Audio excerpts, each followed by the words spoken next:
Hello. Yes, it is. Nothing blew up. We're on. Hi, everyone. Hello and welcome to Feytouched. This is our brand new Dungeons & Dragons 5th edition campaign set in the wondrous Feywild. And I'm James. I'm a professional dungeon master with RPGathome, and it's my great pleasure to welcome you to this campaign. This is episode 4 of this fantastic game that's seemingly ramping up each week, and we're having a lot of fun with it. And of course, joining me on this journey are these fine, fantastic 4 people you see here. A warm, well met, and welcome to you all. Good morning, evening, Jared. How are you today? I'm good. Yeah, do me first, then I can listen to everyone else and make sure all the sounds good. So that's actually it's a really great idea. I'm good. My name is Jared. I play Quinn, a elvish ranger from the kingdom. He's a soldier. He is very bewildered right now, dealing with all of this Fey nonsense we're dealing with. Hi, everyone. Hi, everyone. Well, welcome.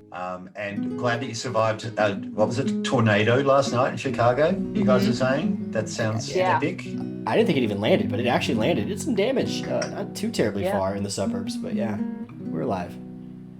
So with Survivor Syndrome next to Quinn, Esmeralda, played by Taylor. Hi, Taylor. How are you?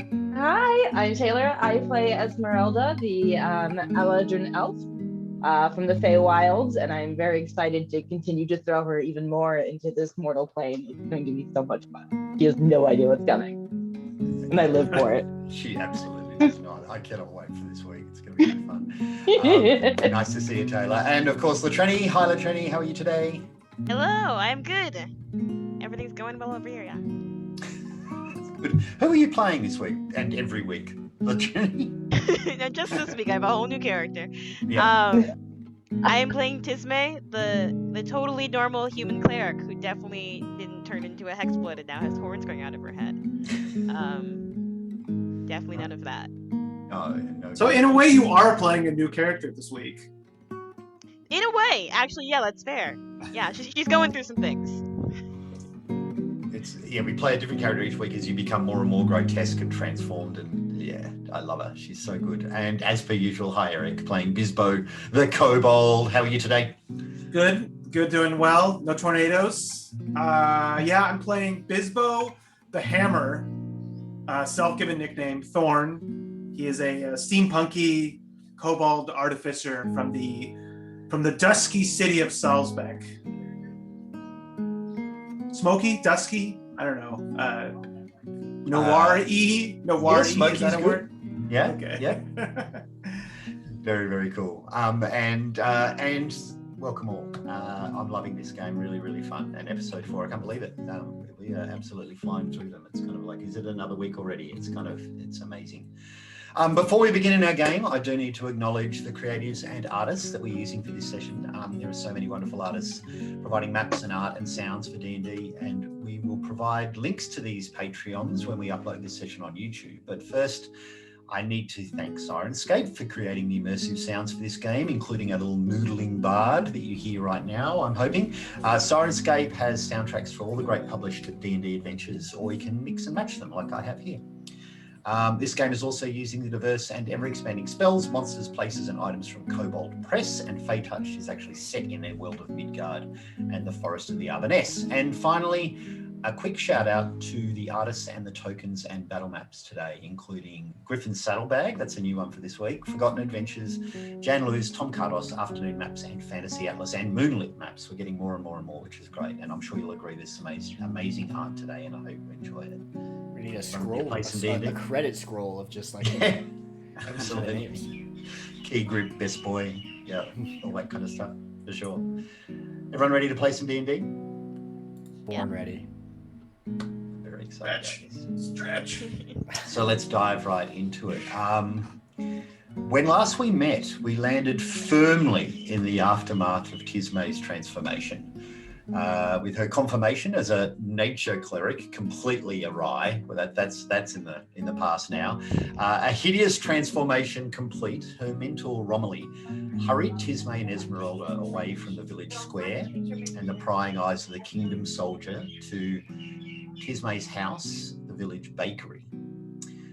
There, our two heroes were attacked by a mysterious vulture-like creature that seemed to put the household to sleep before summoning some foul birds to swoop and attack. And throwing herself in harm's way, Esmeralda very nearly died before Bisbo and Quinn rushed to assist. Fleeing the house, our group made their way to the Riverbend mill by following a nearby river through the forest. Discovering a white swan feather that had been used to track Tismé, the group met with a pregnant elf, the miller's wife, Elisandra, who seemingly didn't seem to realise her own fey nature. She seems to be in the Lardrin, but she doesn't realise this. And with Tismé's mentor arriving later that evening, our group discovered that she was being chased by the kingdom's soldiers, and Romilly is advised meeting up with her husband, a supposed drunk named Tiernan, who is said to frequent a rough hunters and trappers lodge or tavern deep within the forest, a place called the Cerulean House. And having taken advantage of a restful sleep under the watch of Romilly, we begin our game this week in the pre-dawn light at the miller's house, deep within the Arbanès forest.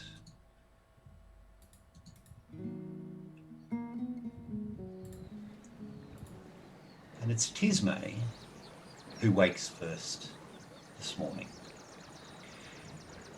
It's just before dawn, and the creaking sounds of the river mill as the mill kind of turns, being pushed by the river's race. Tismé looks out from one of the shuttered windows on the second story of the miller's house itself, overlooking the beautiful mill pond nestled within the forest.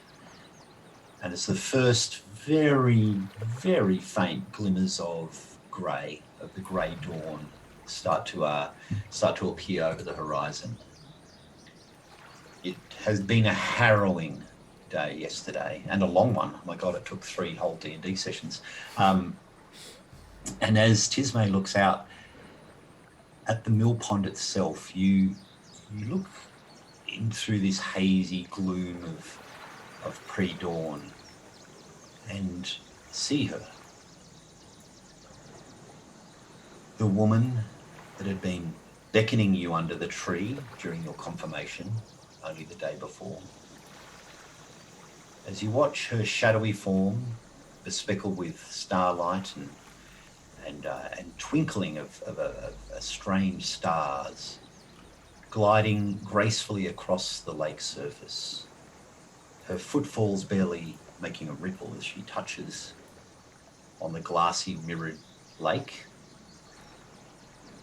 And she seems to notice you even up through that second story. As she moves her way across the lake towards your closest shore, you see her reach out a hand once more and gesture towards you to pull you closer. That Tismé will, quietly as to not wake the rest of the house, she will, as quietly as possible, head towards the door, down the stairs, and outside to see this figure. You move your way down the stairs and into the lower workshop, I guess, the miller's workshop, where bags of flour and the large millstones grind around. And you see the sleeping figure of Romilly, her withered hand resting on her own lap. You see her shield at her feet and a cudgel resting on the windowsill next to her. And in this gloom, you look almost, you kind of see her in that first rays. She looks peaceful. She looks, she's an old woman, but she kind of rests her shoulder against the windowsill, the window frame. You get a sense that she's probably spent most of the night sitting here looking out the window, looking for any approaching soldiers or anyone that might be coming for you. As you slip out in the door, it takes a while for your eyes to adjust to this kind of strange, gloomy pre-dawn light. And you're drawn again to this figure, this shadowy figure that with a cloak. Beneath the cloak radiates a speckled, dappled starlight that kind of radiates out from her hood. This is a woman that I guess you've always sensed has been around you, but only saw for the first time yesterday. She again draws you hand towards, beckoning you towards the water's edge of the mill pond. I'll take a couple steps closer. Just keeping my eyes on her. And I'll say, what's happened to me as I'm going closer? She again just gestures, does not seem to respond, doesn't speak a response. And then footfall after footfall leaves the water's surface and climbs the pond bank to move towards you again, hand outstretched towards you. She doesn't say anything. I should give one more look around. Am I also at the? Is Tisme also at the pond's edge at this moment? Sure. Yep. If you move towards her that far. Then yes, I will take a couple more steps forward,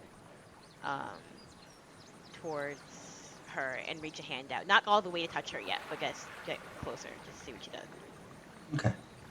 She closes the space, moving in quite close, and you really look for the first time at beneath this hood, and what you see is a swirling myriad lights, just constellations reforming, almost as if you're kind of seeing the spiral of a galaxy underneath this cloak. It is a dark navy cloak that comes right down to a deep peak, and it's almost, you find yourself almost half glancing down to see what's under there. As she moves out her hand and then very gently touches the side of your face. The side of your face where your eye has been transformed, where your eye has gone milky and glazed over. As she does so, you feel your vision restored. You see clearly through that eye for once, and then she moves her hand above towards the forehead, towards the top of your head, again caressing very gently, almost with a mother's like touch, as she kind of moves her hand around your face.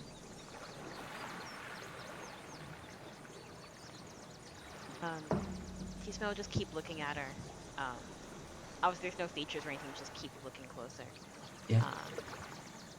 And I guess bring a hand up to her eye. She says, what is this? What is happening to me? She does not speak, instead takes you by the hand, or offers a hand if you wish to take it. Yeah. Tisme will slowly, we'll take her hand. And she slowly takes you back, stepping one foot after the other in retreat back towards the water's edge. And you see her foot land on the water, not sinking through it, just touching on that water.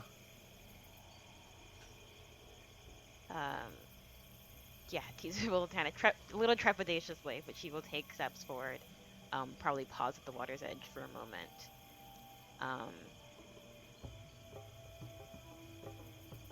And after pausing for a moment, put her eyes back on the figure and cautiously take a step forward. You take that first step, and as your foot touches the water's surface, it does not sink. The woman takes you by the hand and drags you further into the pond. And through that faint, gloomy pre-dawn starts the dance on the pond's surface, skipping and moving, her feet not breaking the waters. Tisme will follow. Start the song, at least starting quietly, the same song that she always sings when she communes with um, with the death goddess. Can you make a performance roll for me, please, Disney? I can. We'll see how that goes. Okay, performance. My best ability, for sure. So much. A 9. That's much better than the That's morning better. before. That's great. Improvement. And for the others inside the mill, could I get all three of you to make a perception check for me, please? James, but just on the off chance, I mean, Godwin usually at night is a sentry. Sure. So is he watching this performance? Let's find out with your perception roll. Okay, so just my personal perception, or do I make one for Godwin as well? Make one for him. Okay. I want to hit a sheet. NPCs. It's in the NPC folder, right? It is. Yep, should be. If it isn't, let me know and I'll flick it to you. There we go. He has advantage.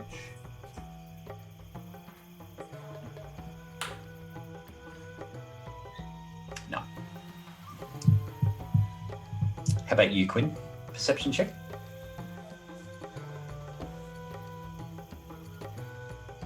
You there, Jared? Perception check, please, sir. Yeah. How's it sounding? Awesome.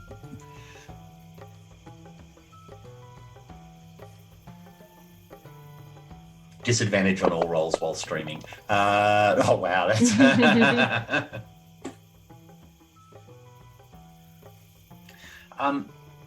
As Bisbo snores loudly,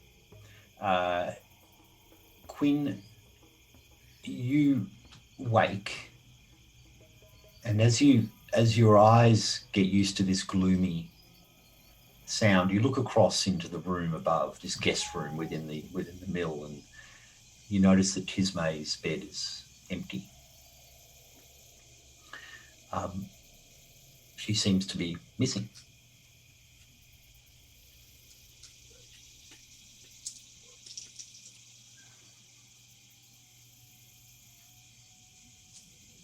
Yep. There's two windows, two shuttered windows, and a door that leads to a very small landing before a set of stairs that go downstairs.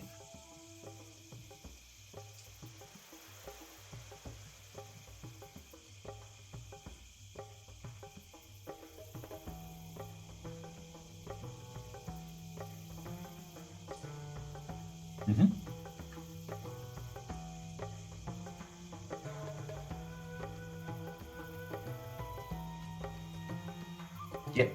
Yep, you're above.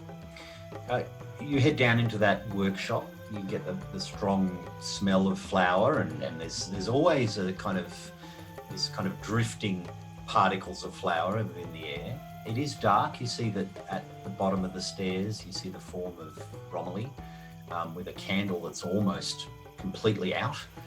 She's asleep by the windowsill.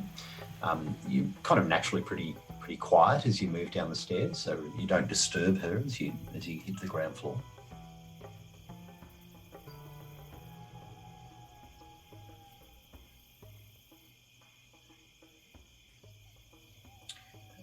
With a 23, you do see telltale footprints within the flowered floor. You see that there are the barefoot footprints that lead to the door. In the door frame, looking across outside in that, as the light just starts to crest the horizon, you see Tismay dancing alone on the glassy surface of the mill pond.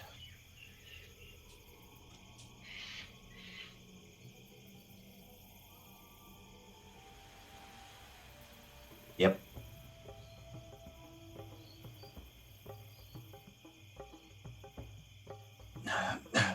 Oh, what is it? Are they here?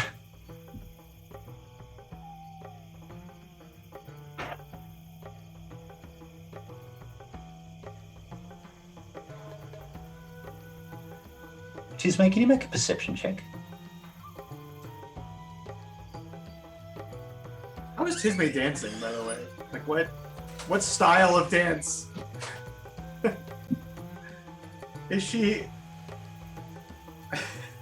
I don't know, is she popping? Like, what is the style of dance? Are we talking modern, ballet, jazz? You're muted. Probably Okay. folk. I was imagining something more contemporary, lyrical, freeform. Just kind of freeform.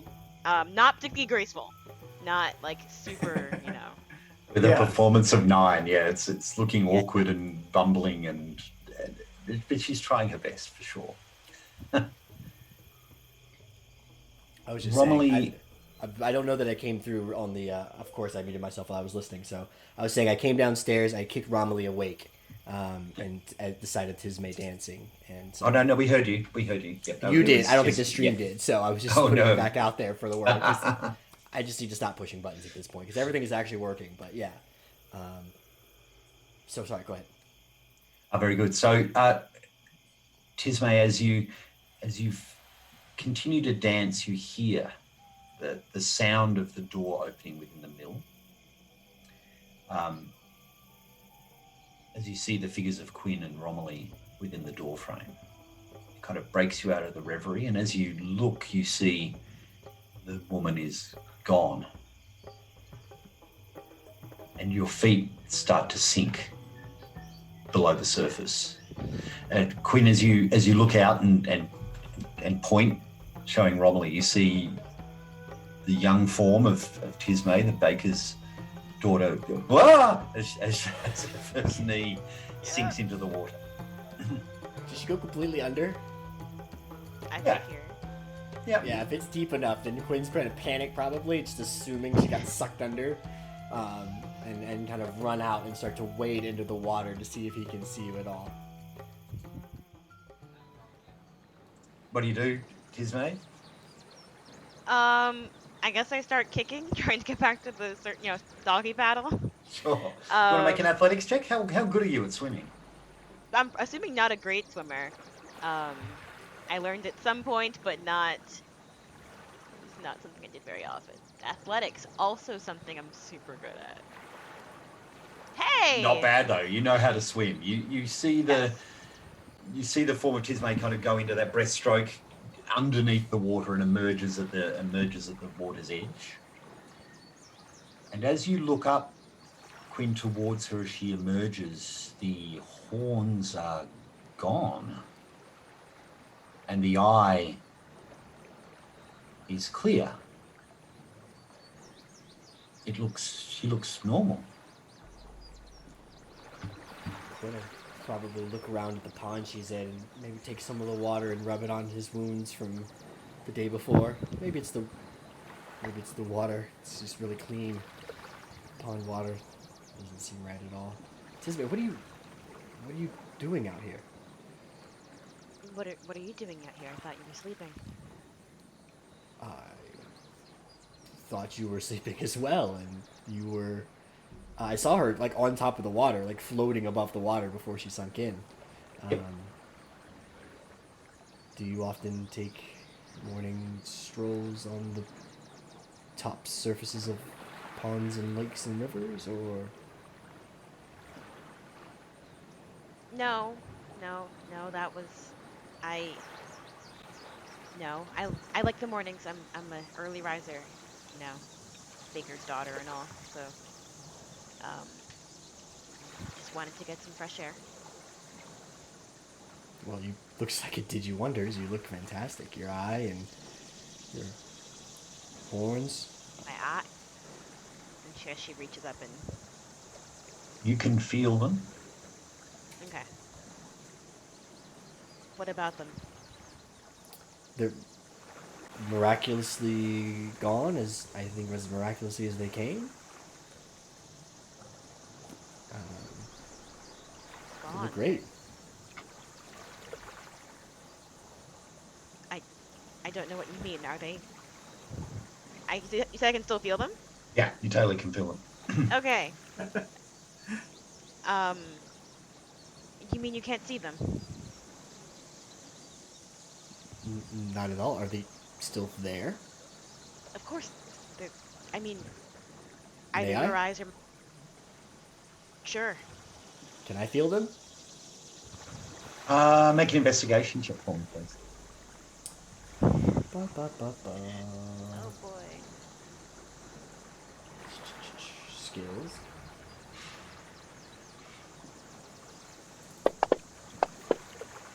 Oof. That was Oh, close. no. Danced no, on that they're- 20. What's No, that? they're completely gone. Well, I mean, you've got a bit of a bony skull, but I don't feel any horns or anything. Come, let's get out of the water. Come on. Right, Yes, sorry. please, what are you doing? You're swimming. Oh, You'll catch your death. Romilly. Come inside by the fire. Okay, did you all sleep well? It was a long night. But we are safe. No one has come. I'm so sorry again, Romilly. I didn't intend for all of this for any of it. She looks... She gives you a look. And the look, it's a bit like a knowing, yeah, you did. You know, she doesn't say it, but she acknowledges that this is a choice you have actually made. This is something that you chose to do. And she doesn't berate you for it, but she gives you that disapproving look as she guides you back in. As you walk into the lower area, you see the hovering form of Godwin just kind of appearing at the top of the stairs. Esmeralda, Bisbo, you both wake to the sound of the door opening down below, and Romilly fussing. Get inside, please. Come. Let's light the fire. You're too wet. You'll catch your death. What?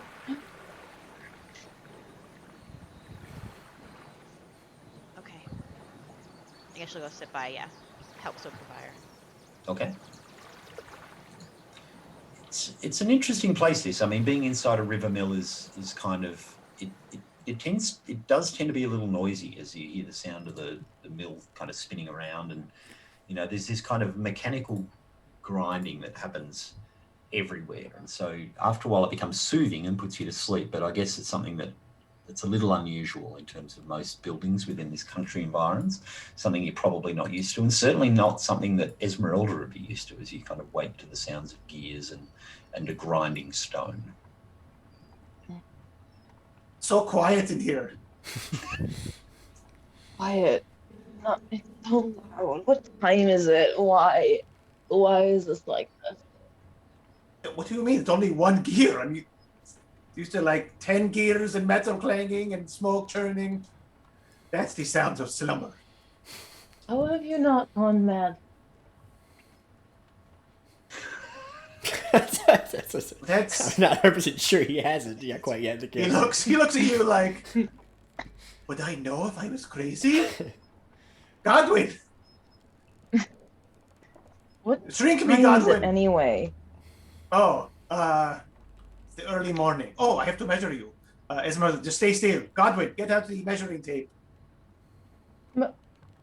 There comes What? He starts measuring you. Just stand still. He does have sharp scissor hands. Why are you measuring me? What is going on? My hair is a mess. I look a mess. Why? I just have 5 minutes to make myself look presentable, please. Okay, I got your measurements. Why to do find you the need my other- measurements? Victims, I need friends. I go downstairs without answering her. The tree and I are warming our hands, and all Ezra. we hear is muffled, like, be careful, the scissor hands are sharp. And we're like, That's all In the right. world is going on. Yeah, Godwin comes down and starts to measure you guys. Esmeralda will come down, and once she sees how early it is, she's gonna just sigh and, what an uncivilized hour. It's too early. Bisbo? Bisbo? Yes, Why is the large spider, doing this? I'm getting your measurements. Quinn's not gonna let him. He's gonna like fight him as he like tries to like go around him. Quinn, stop it! It just will. You just get prolong the process. Tisme will let him. She'll just do what she usually does. She'll just watch it. She'll let it happen, but we'll just watch it very closely as it's doing whatever it's doing. A little bit fascinated by whatever's happening. Is there a reason you need our measurements? Can I ask? Oh yes. Did I get all the measurements? No, I am going to actively try and take this measuring tape and wrap Quinn! Godwin up on his own tape. Stop it! Just quickly, it will get done sooner, or I have to use other measures. I have a wet cape that I'll whip off of my back and toss over Godwin as he's hovering around. I pull out my gun. Don't you dare. Oh, That's okay, serious. Romilly's. What is going on? What is that thing? A cape? It's a wet blanket. I think it's a large spider. Yeah. Oh, that's my friend and assistant Godwin. I'll take the cape off. It's a gyroscopic. Hold on, wait for it. It's a gyroscopic oscillating dirigibilic winsome intelligence. Trademark. I don't think we have time for this. Oh well, I found these eggs, and we all agreed that we would carry one, so I want to make a little sling. I'll get a pan. Person. Give me a second. And I'll start looking for like a pan. No, not those eggs. I know you like a very rough, lone wolf appearance, Queen, but you're going to wear this egg. I know this is just accept it. Where that's the measuring is for, to wear the egg? Yeah, I'm creating a little. The night before, James, could I have used my tool for any occasion? It's part of a long rest. Or I can remake one of my tools into a different tool. Yep.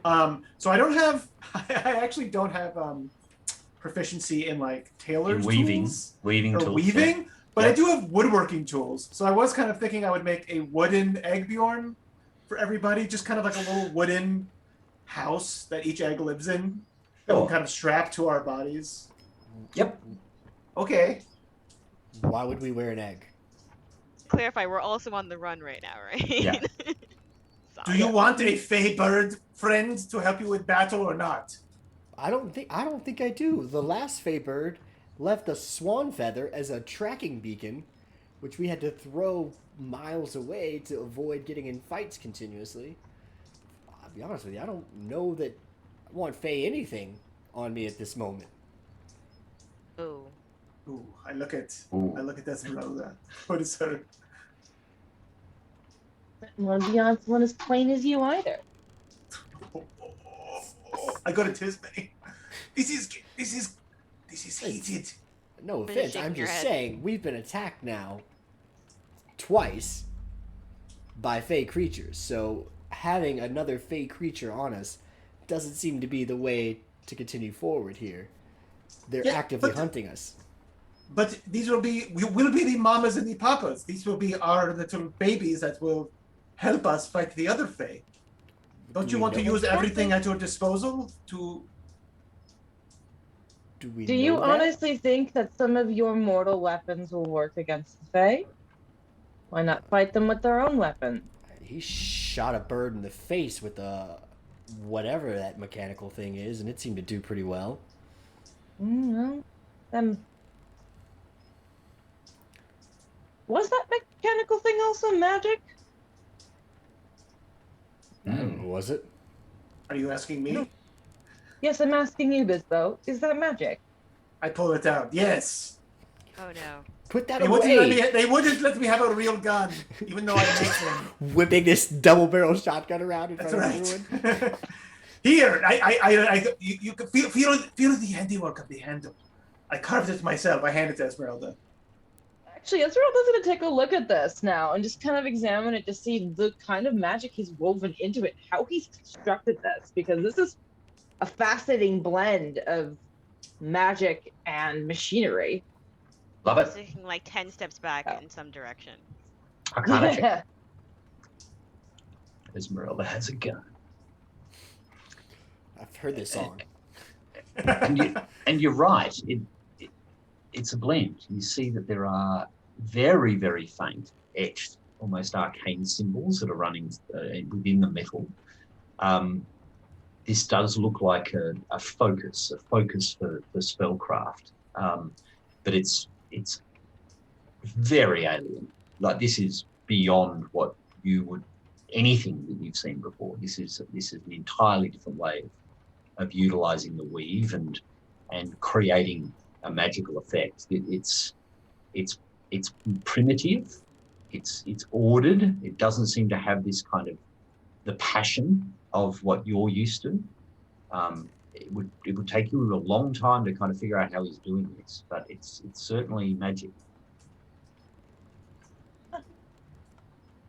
Interesting. Very creative. I'm impressed, Bisbo, and she'll hold the gun back, and never thought to use the weave and magic in that way. It's not exactly what I would do, but it's proven effective. His mouth is hanging agape. And you can barely tell, but his scales, which are usually tan, there's a slight flush beneath the scales. And his eyes are like completely wet. Not tearing, but they are wet as you complimented him. And he like reaches out slowly. Thank you so much, Esmeralda. That means so much. Godwin, give her a friendship charm. Godwin comes out and pulls out and gives you a little it's like a little music box that you can wear. Oh, is it like a necklace, or is it? Sure. Oh no, you have a necklace, so it'll be like a little bracelet. With a little cogwheel that you kind of turn. Yeah, exactly. Is the egg going there? Oh my gosh. Esmeralda loves this. That is so her jam. She's gonna tweak it back and listen to it and just, this is the best gift anyone has ever given me. What sound does it play? What sort of? I guess it would be Esmeralda's got a gun. Yeah, basically. It's what we have, like musical theater, right, in Salzbeck. Like there's like jazzy, like kind of what's it called? Is this what you spin when you do your intro files? You spin a little music box to make that little jazz sound as you do your. Yeah. Oh yeah, 100%. Yeah, I have my own noir music box. That's what Godwin plays. I guess for Esmeralda, this would be more of a. Actually, you know what? It would probably be more of a lullaby, because this is like a music box. So it's probably some type of lullaby, maybe that he heard. Certainly wasn't sung to him, but he heard it, and it's kind of stuck in his mind. So it's probably one of those kind of like bittersweet lullabies, like English lullabies, where you're like, "Oh, this song is sweet," and then you learn it's about like the plague or something. Like it has one of those kind of. Ring around the rosy kind of thing. Yeah, exactly. Like those kind of. It's a lullaby about a woman whose husband is a sailor, is drowned, and she contemplates suicide. But it sounds pretty. Yeah, she waited every day on the terrace, and then died, like waiting for him or whatever. For sure. Oh, nice, James. So I will check off another one of my magical tinkering. So you have this that will play music for you. Anyway, it's Queen, fine. If you don't want to wear the egg, I'll just make an extra one for myself. More birds for Bisbo, is what I say. Just be careful. We don't even know what these eggs do. I just told you yesterday what these eggs do. Yeah, eggs. Things hatch out of eggs. That's what happens. Okay. They will be loyal to those that take care of it. So if we take care of these eggs and they are there when they're hatched, they will be loyal to us. It may cause us problems in the short term, but you know what? It'll be fine. I'm sorry, what was that? What was that little PS? Well, from script that you. Where are we going? We're going into the forest, but just so you know, everything in the Feywild has a natural opposite. So the seelie and the unseelie, the light and the dark, the summer and the winter. So these have a natural opposite, and they don't get along per se. But that's not exactly the worst thing as what they don't get along with isn't exactly something super powerful. So we'll be okay. I'm not even gonna ask anymore. I'm just gonna continue to soldier on and hope for the best. So can I grab some wood bits around this place and start just shim-shamming together some sleds? Whittling stuff and just start working Yeah. for sure. Alessandra eventually comes downstairs and she comes from the kitchen, and you see that she's carrying a bit of a basket with a cloth over the top, and she kind of looks towards all four of you and says, it's not much. Just some travel cakes, some scones, just something to eat on the road. We have Thank coin somewhere. Hold on. Let me give you Oh, something. no, I for this. insist. I absolutely insist. You're my guest. You don't need to pay me for that. We have plenty of flour. Thank you very much. Now that Can I the actually light done is it? starting to come through as morning is very much crested, as the sunlight comes through the morning window, for Esmeralda and Bisbo, you see Tismay's face for the first time, really, outside of the gloom, and her eye has miraculously recovered. She does not have horns. Esmeralda will kind of just blink. And Tismay is wet, correct? Well, she's been huddling by the fire, so she has been drying herself. So it's starting to get dry now over that long discussion with Bisbo. Tismay, did something happen during the night or in the early hours of the morning? Nothing particularly out of the ordinary now. What was that, Quinn? Nothing out of the ordinary, particularly. We've been through a lot in the past 24 hours, so I was out on the water. What do you mean on the water? You were swimming a boat? There's a boat we can use? Were you I don't- dancing?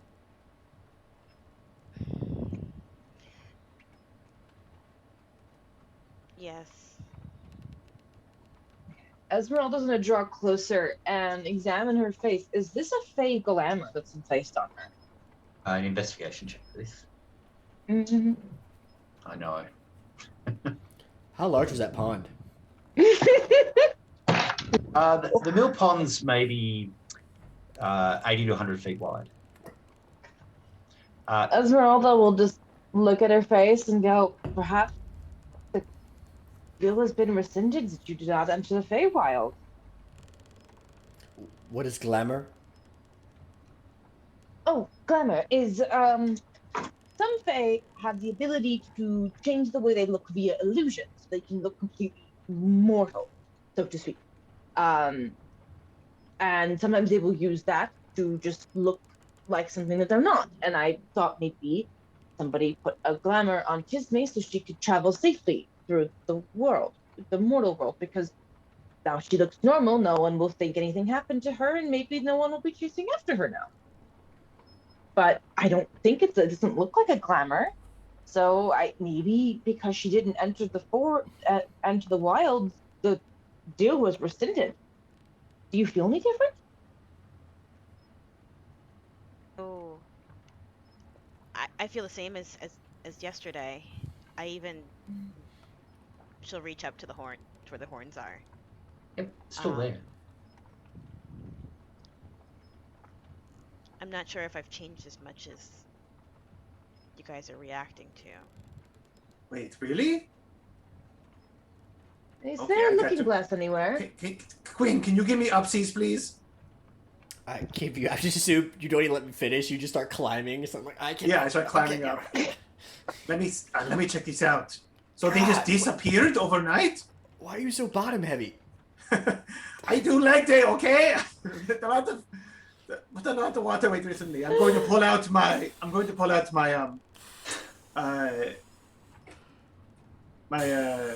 magic dart detector on 5,000. Yep. And I'm gonna start beaming about. I'm gonna start poking at Tismay's head. Okay.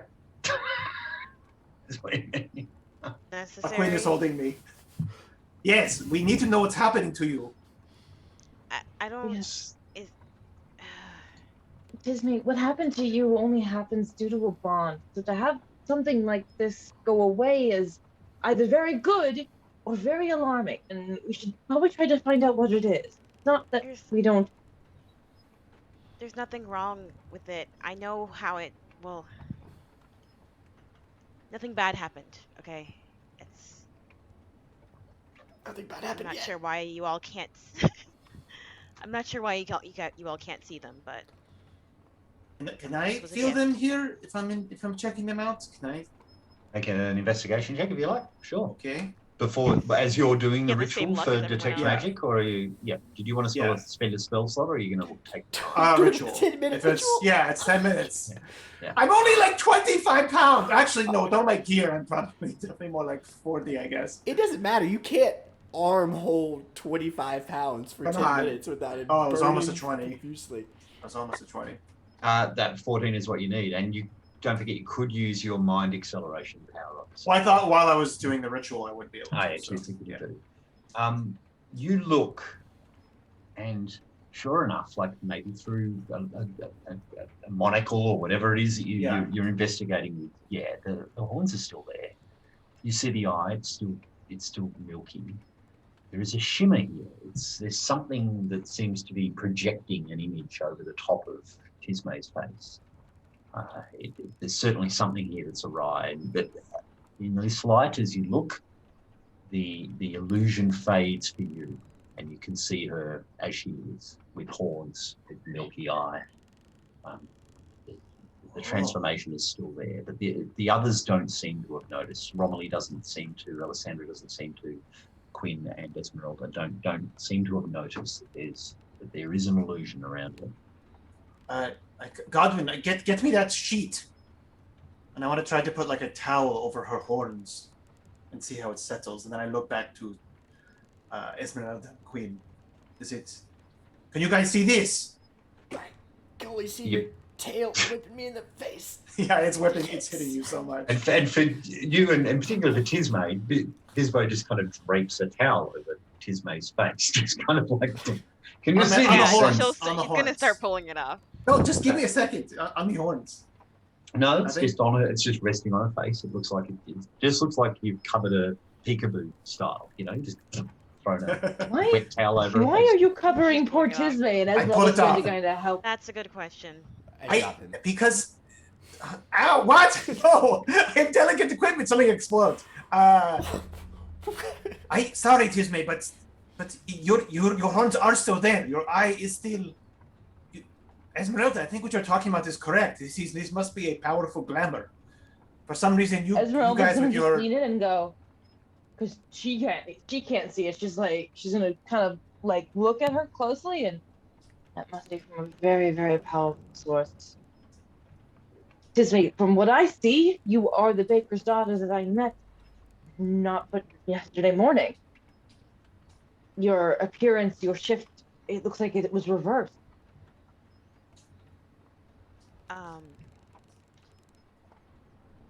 Is that a bad thing? Well, I would say for now, no. It would protect you while we travel through this mortal plane. No, everyone's going to be looking for a milky-eyed hag with horns, and not fit that description. But it also stops us from seeing how fast your transformation is progressing. I'm taking notes. I'm taking copious notes. What are you talking about?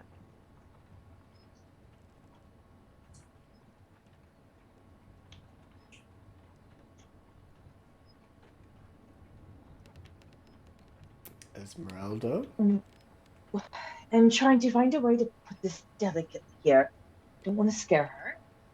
But your shift, what is happening to you will happen slowly. You will turn into, as it was explained, you will turn into a hag slowly, over time. I'm not sure, as I don't know how it will work in your time, but if we want to reverse this, if that's something you want to do, we will have to act quickly. But we cannot reverse what's happening if you don't want it to be reversed. And the fact that you went out dancing again says that this is an agreement you entered into. They're not. He's just gonna like take a deep breath.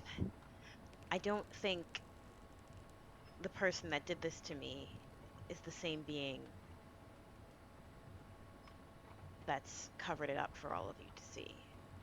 I didn't enter into a pact with a hag and ask to grow horns. I understand what you're trying to tell me, but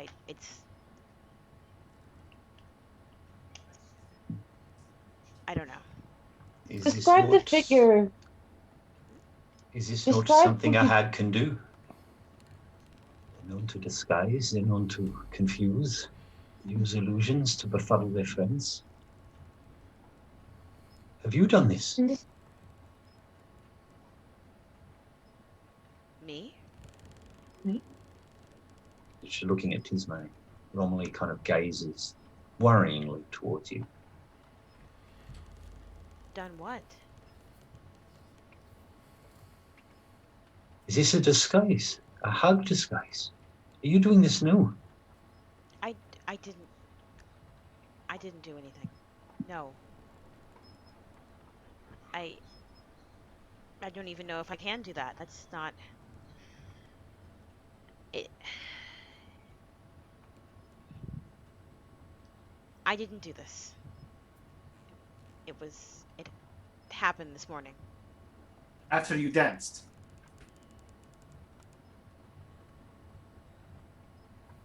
Yes. So, I mean, the two seem like they're connected, no? Who did you dance with? Were you alone this time?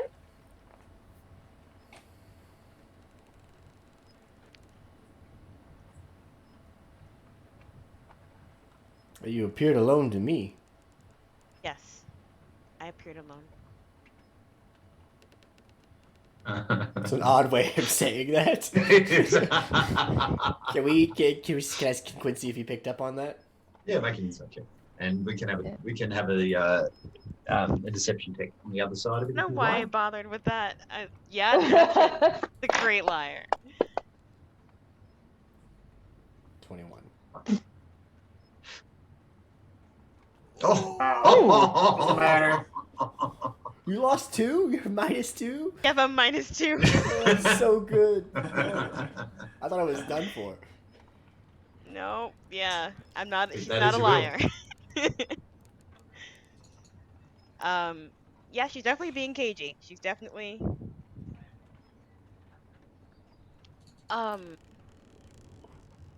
Who does know what the hell is going on here? Romilly, you don't have any experience with this sort of thing? The dance? Pick the dance, the horns, the hag, the crow creature, the weird accented guy with the horns. Anything at this point will be something for us to work from here. I'm sure Esmeralda can tell you. If the hags are looking for a coven, they will take a woman, take a child, take a baby, transform them into one of their own. And they worship a different god. A dark god. Sarastra, the goddess of night and magic.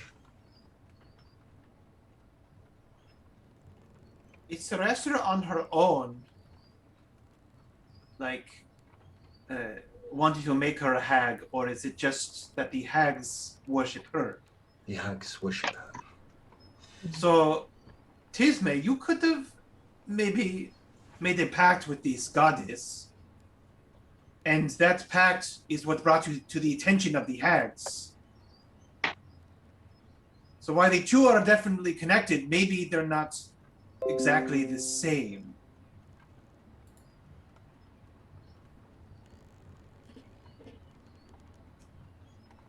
I guess that's possible. Hey. Who were you dancing with this morning?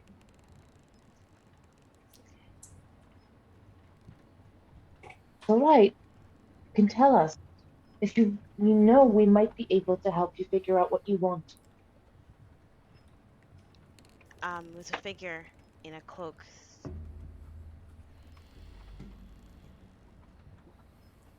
She appeared in a cloak with dark blue with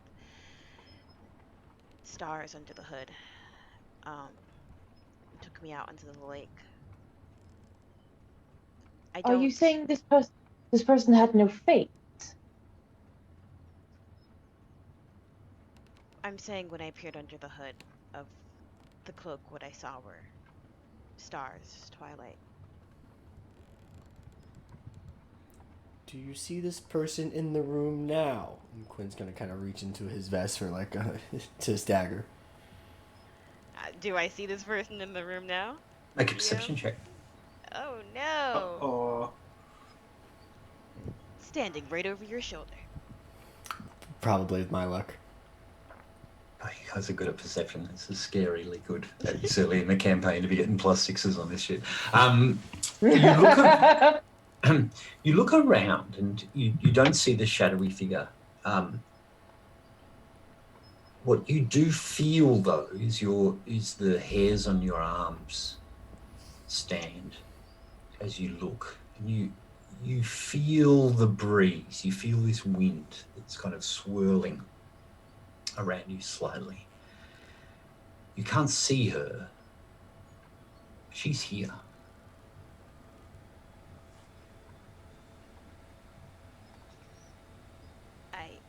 I don't see her in the room. No. Esmeralda's actually going to take this description and think back. Is this what they described Sarastra as appearing as? Sure, make a religion roll.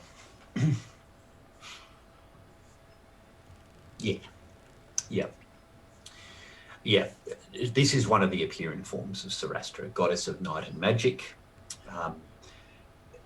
She's one of the duchesses of the heavens, so the idea of the stars and the twilight and that kind of that darkness, because she is both the goddess, the Eredrin goddess, the Fey goddess of both darkness, air, magic, and trickery. All of it's kind of bound into this swirling vortex of stars that seems to provide illusion. It gives the elves their source of magic, but she's a whimsical goddess for sure. Duchess of the Heavens is a badass title, so Yeah. file that under your character name. Yeah. It appears you were dancing with Sarastra herself. One of the ways she appears to others is in a cloaked figure, but with no face, and where a face should be, it is the vastness of the heavens. However, I will warn you, she is a spirit of trickery, and there could be a chance that her and this hag that's claimed you have a bond, and they both may have want you for their own purposes. Just go out there and go dance with her again. We'll wait here. We'll close the door, I suppose, if that helps you. It's not. It's much later in the day now. It's not really. This isn't really the time. And Between the shift of day and night is when that veil is weak, and when magic is at its strongest. I thought you had a couplet there. That's really impressive. I thought there was going to be a rhyme there too. I was waiting for some rhyme. Not that creative, guys. Come on now. Yeah. As you look out, you do see the dappled sunlight of the morning come through the elm trees surrounding the mill pond, and Romilly looks up almost mournfully towards the sunlight and looks towards you with a kind of resigned sigh. You'd worked with her for years, working through the prayers of the goddess, the twin gods of nature and life, and this kind of stepping away and a different choice of swaying heavily on it. You can tell. She says, well, it won't do for you to stay here. Whether you look it or not, the soldiers will come soon. Please, find my husband. He will help you. He will hide you in the forest until at least we know what we're doing. I understand. It is already too late. I'm sorry, where's your husband? Why aren't you going? Did I miss this? Yes. Remember, there's a complicated. He's a drunk alcoholic, layabout. Well, Haven't spoken for years. He lives in the forest beyond the river. I wouldn't say he's a layabout, but a drunk, definitely. A bum, a real toady. Bisbel, maybe not. But one thing he doesn't know is the forest. If you find him in the Cerulean house, it's an inn by the river, used by trappers and hunters. He'll find a way to protect you from the hags, at least until I can make it there myself. Have any messages for him you want us to give? Tell him I sent you. It's a message enough. Say that again louder, and I pull out a thing that has like 2 horns, and just kind of shove it right in her face, and like flip a switch, and there's deer start moving, and I'm say it again but louder. What is this? A message?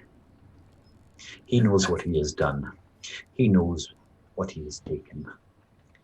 That bastard owes me so much more. The least he can do is look after her. It's only like 10 words. I click it, and it's like, what is this? A message?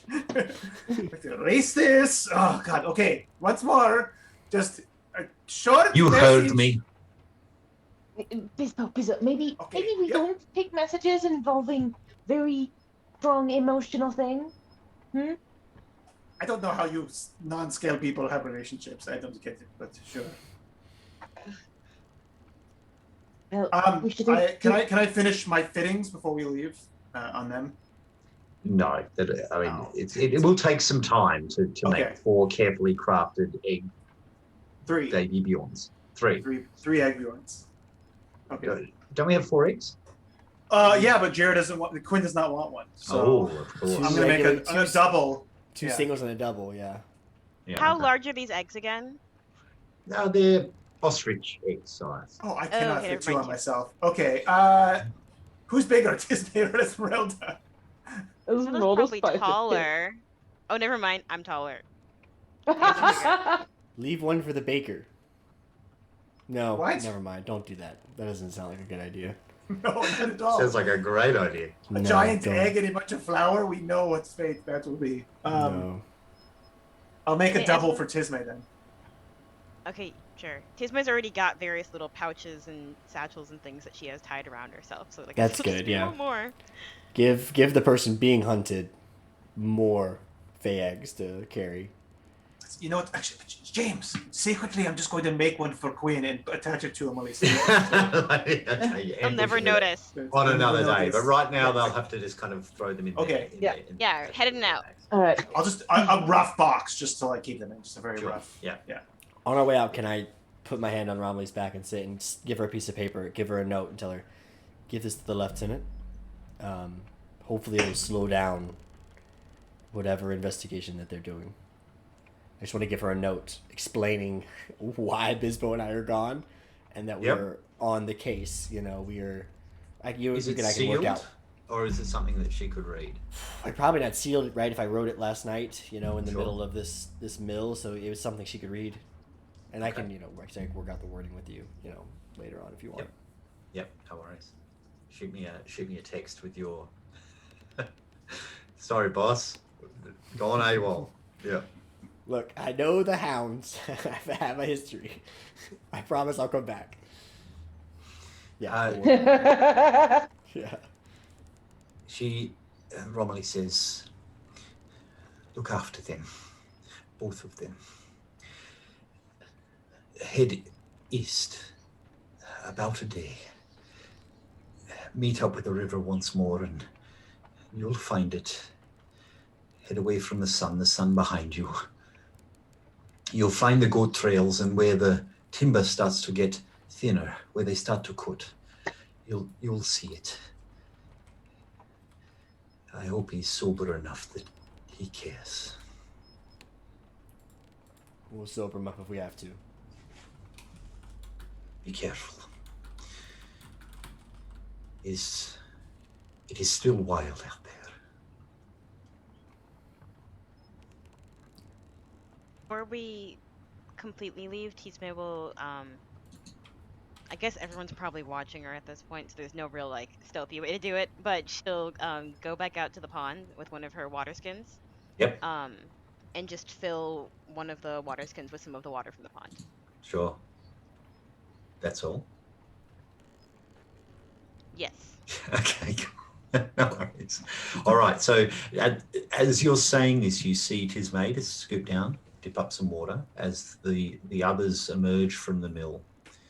And there's a small bridge that crosses the stream that comes out from the mill pond. So if you can imagine the mill pond, there are two streams. One rushes underneath the watermill and the other kind of forms a creek that comes back towards the river a little bit further on. And as you ford over the top with the rushing white water, you see in front of you this dappled spring-like elm forest, the beautiful greens and golds. As the four of you sling your loads and your packs and delve into the forest, into the Arbanese. And guys, I think that's probably a good time to have a little break.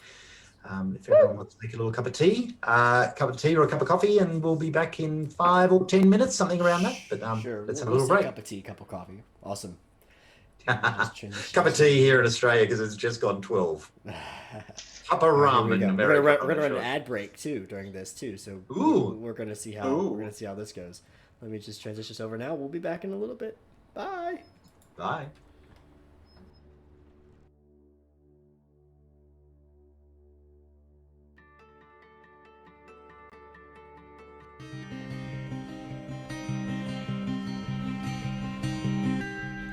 In the turbulent times of pre-war America, a seeker of the truth disappears. Brendan Sterling sought answers in experimental past life regression, and now a missing persons case leads to the discovery of a foul plot that could change time itself and bring disaster to the world. Welcome to A Cold Fire Within, a 6-part campaign for Pulp Cthulhu. This rollicking adventure combines evil cults, weird science psychic powers, and alternate realities in a wonderful pulp style. Hi, I'm James, a keeper at RPGathome, and I'm really excited to be starting a new campaign of A Cold Fire Within soon.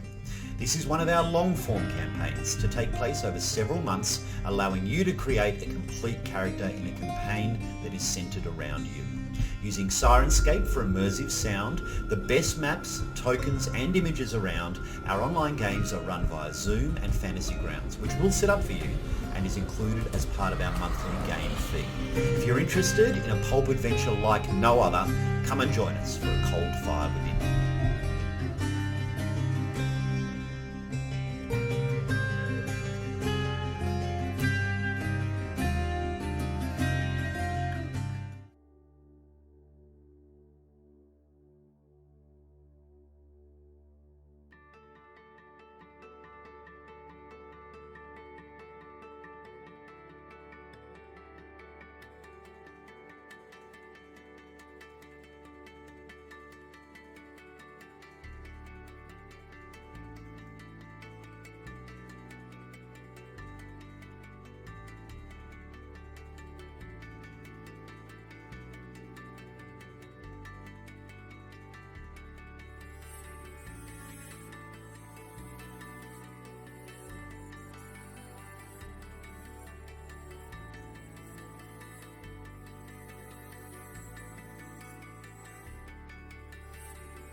think we should be And back. welcome back. Here we are. Hi, everyone. Welcome back to Feytouched.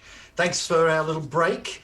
And let's get right back into it. When last we met, just before the break, our intrepid adventurers were leaving the watermill, heading into the forest, looking for a tavern. Probably not a tavern, an inn, maybe a lean-to little shack in the middle of the forest, looking for Romilly's ex-husband, a man named Tiernan, who supposedly may be able to offer a little bit of respite and a little bit of shelter for our adventurers as they avoid the soldiers of the kingdom finding their way through the forest. So as we rejoin, it is in the middle of the morning. Heading out across the bridge over the little stream by the mill pond, you guys emerge yourself into the elm forest of the Arbaness. It is a mystical forest, and it is wild. The trees here are untainted by axe, unthinned out by fire. And as the dappled sunlight makes its way through the canopy, and the four of you start trudging, for Bisbo, this is an alien world. You are used to the built structures of the major cities, of the Grand Duchy. This is not a place that you would have ever kind of called home. Yeah. And you get that smell, the petrichor smell of decaying leaves and mulch. You kind of work your way through. The birds are singing. It is a What's that, beautiful Queen? place. What's that bird? I put my gun out at a bird. Easy, It's coming easy. for us. Easy. Partner there. Just normal birds out and about. It's when you stop hearing them that you should probably be worried. What? What's it then? Is it a bigger bird? Bigger something out there, probably. Is there any squirrels? There would be a squirrel or two, for sure. Oh my god, the mutating rat! Kill it! What's fire? I pull out a cannon. No. No. You will do more damage No. with that. It's a No. crazy evil demon rat! Let's see how this plays out. That's not a rat. That's not a rat. That is What? a squirrel. A what? A That's just squirrel. that's a stupid name for a rat. It's not a rat. It's flying through the It's trees kind of a rat. naturally. It really, when you put two and two together, though, it's like a When- woodland rat. It has supernatural Not powers. really Look at helping. it. Oh god. How do you live in this? I revel in this. And you actually start to notice that as she continues to walk through the forest, her skin starts to take on more spring tones. So the pinks and the purples are blossoming from her hairline, her shoulders, and her elbows, and just making these really pretty swirling patterns along her skin. And she's very happy to be back in the forest. God, you got some type of weird squirrel rat poison. I think you're right. Never been in the forest before. The forest? I've never been around trees before. How Well, that'll do it. depressing is where you live that there are no trees, no natural life in nature. I mean, there was gardens, but they wouldn't let me near them. The Why? garden is a facade compared to what the true beauty of the forest is. Just take it in and embrace it. There's some part of you that will know this area. Everyone's gonna do that. You say so, but right now I don't know. I don't know what anything is, and it's all very, very new. I will calm down. I will just walk really close to Quinn. Kind of grab onto his shirt or something, or his bag. Tell me how you guys traverse this forest. Quinn, you're no stranger to working through the wilds, but in a similar vein, Tisma, you're very much used to, striking out for day trips or afternoons or evening walks through the forest. Do either of you kind of push yourself in front of this group as you start to walk, or I'm interested in how that looks as the two of you kind of I'll move towards the front unless it looks like Quinn is like very confident, like he wants to be the leader. In which case, I'll be like second, kind of like pointing over his shoulder, like maybe we should go that way, maybe we should do that. No, Quinn will let you have it. He would rather watch you move through the forest organically. Like he would still be very like mechanical, I think, about moving through the forest, like very purposeful. Where I think you could kind of like just flow through the forest. And I think he'd be interested in being behind you. He saw you dancing on the top of a pond by yourself moments ago, so seeing you in front of him is probably more comforting. So he would definitely let you take the lead if you wanted to. Yeah, in that case, Tisme would probably, while Bisbo and Esmeralda are kind of going back and forth about the the different attributes of the forest, she'll go out front, kind of take some time, quiet to herself, and make her way through. Let's do it. Let's make the survival roll. Survival, I'm better at, Head unless I roll east, it, unless I roll it too. sun at the back.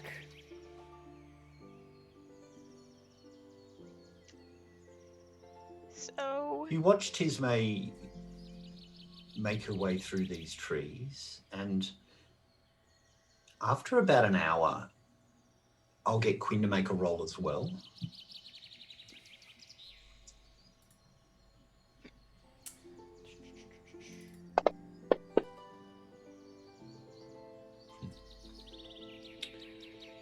The trees get taller and larger and almost out of proportion. You see that the buttress roots become very large, almost like a massive rainforest trees with those huge kind of, fortress-like root systems that you need to climb over. Quinn, you also see that there are fungus here that grows larger and larger and larger until some of these mushrooms seem almost 10, 20 feet wide across. Don't like that. And it's at this point, as you're looking around, you realize, hang on, weren't we supposed to be going east? Supposed to follow the river or find the river again, I believe. Tisme, do you know where we're at? I don't think fungus grows this large near well-lit river. I can't say I've been to this particular part of the forest before. I thought I was heading. It was east, right? I think. East. The hell was that? The damn crow is back. I don't know. My head's not really been in it. Maybe I got turned around. I think this is the right direction. And you don't get a sense you've been traveling east, maybe north. This does not feel like the way. Okay. I must have gotten turned around at some point. I'm sorry. I don't know. Are we going to get lost and eaten by squirrel rats? Easy. They don't do that. Well, we should just go back the way we came a little, find the river again and head east. No worry. No worries. All there is here is worries. We're being chased. We're in the middle of this godforsaken land where there's no signposts. Bisbo. What? You're a PI, for God's sakes. Get it together. Am I a PI? This was not part of my training. You told us you were a PI. I thought you told you were a PI. Oh, yes, I'm a PI, yes. What was your friend's name again? Drake. What would Drake do? He would probably hit on Tisme and what's the next thing Drake would do?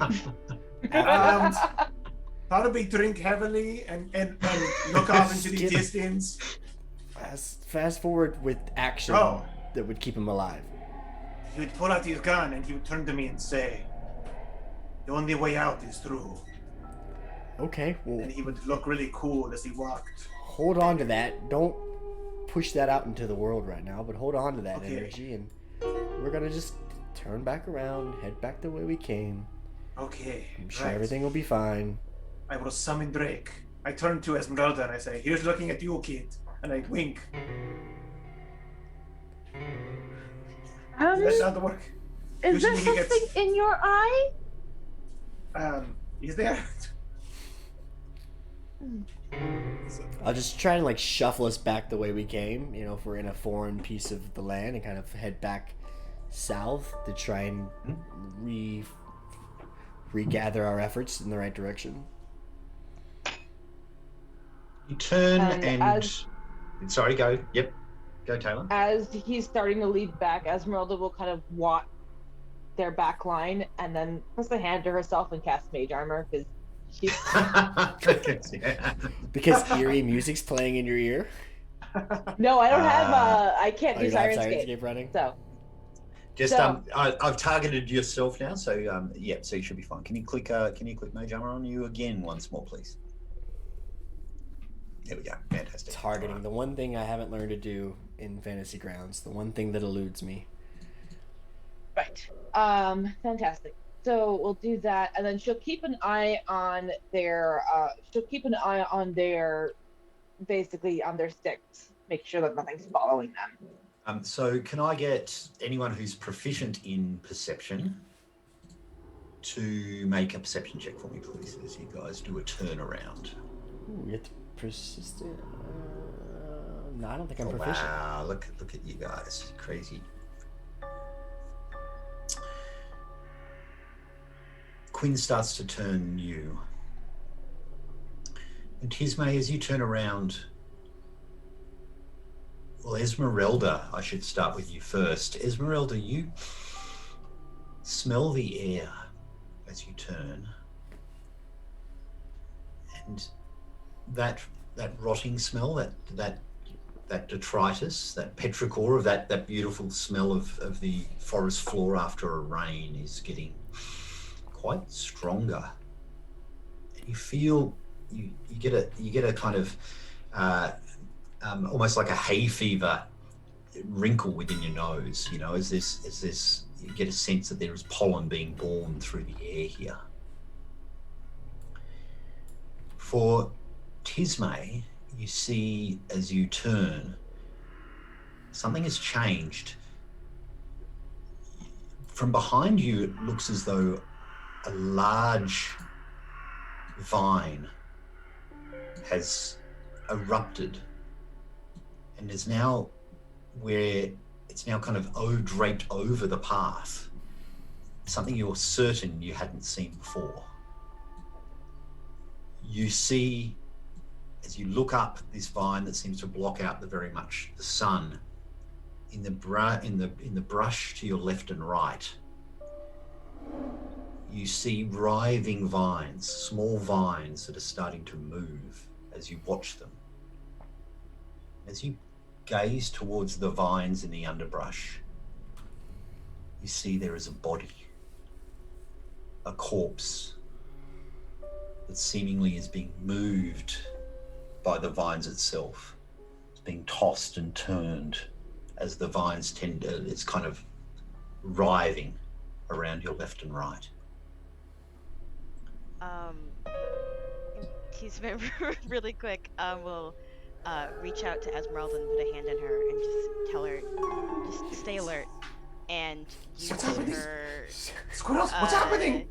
Twilight Domain feature Vigilant Blessing to give her advantage on her next initiative roll. Okay. I see her saying this and doing this. Can you click your Vigilant Blessing for me, please? I love while I'm trying to keep Bisbo calm and focused. You guys are casting Mage Armor. You're casting done. Divine Blessings. You are preparing for something. It was just Freaking out, James. I throw out my turret. But not the force one. I put out the red one.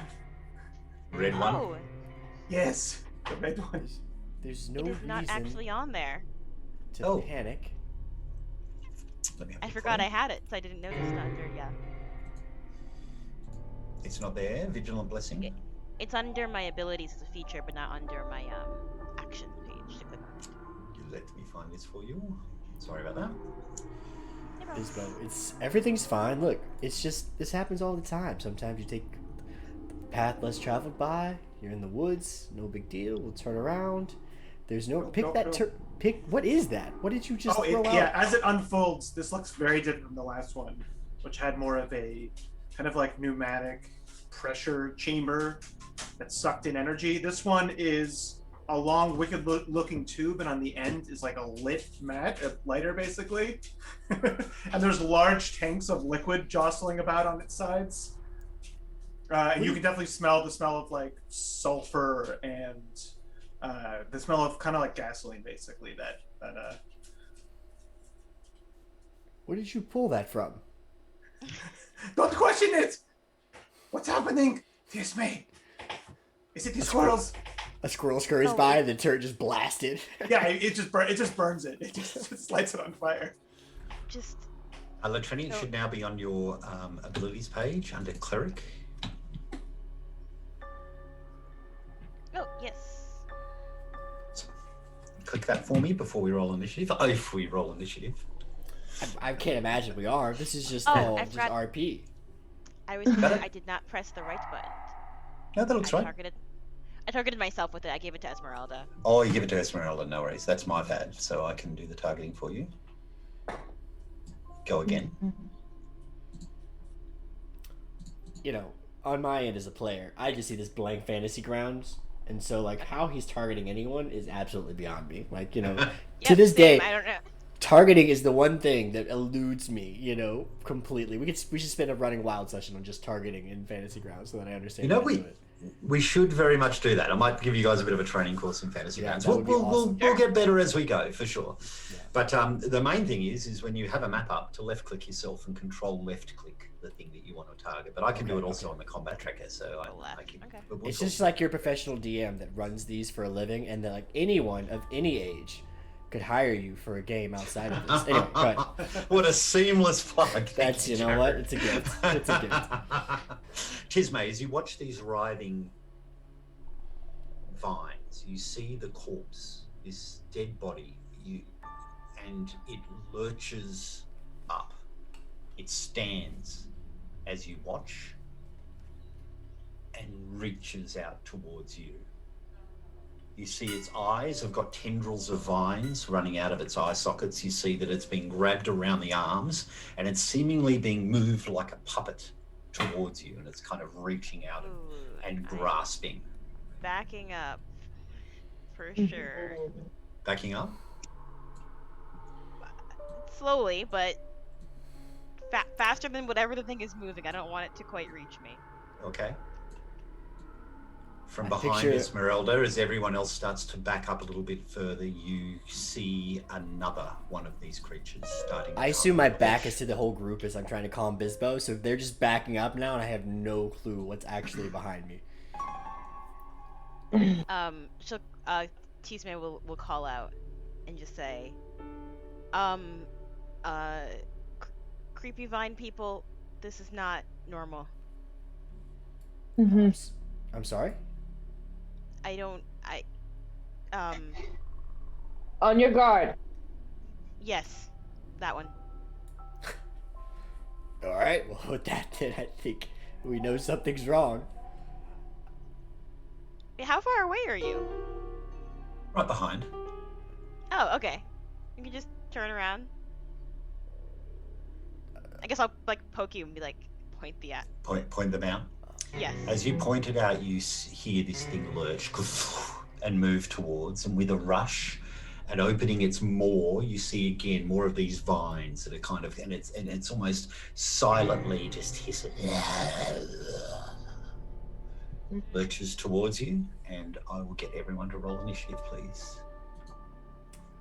Okay, get the... I was wrong. Bisbo, get the turret out. Initiative.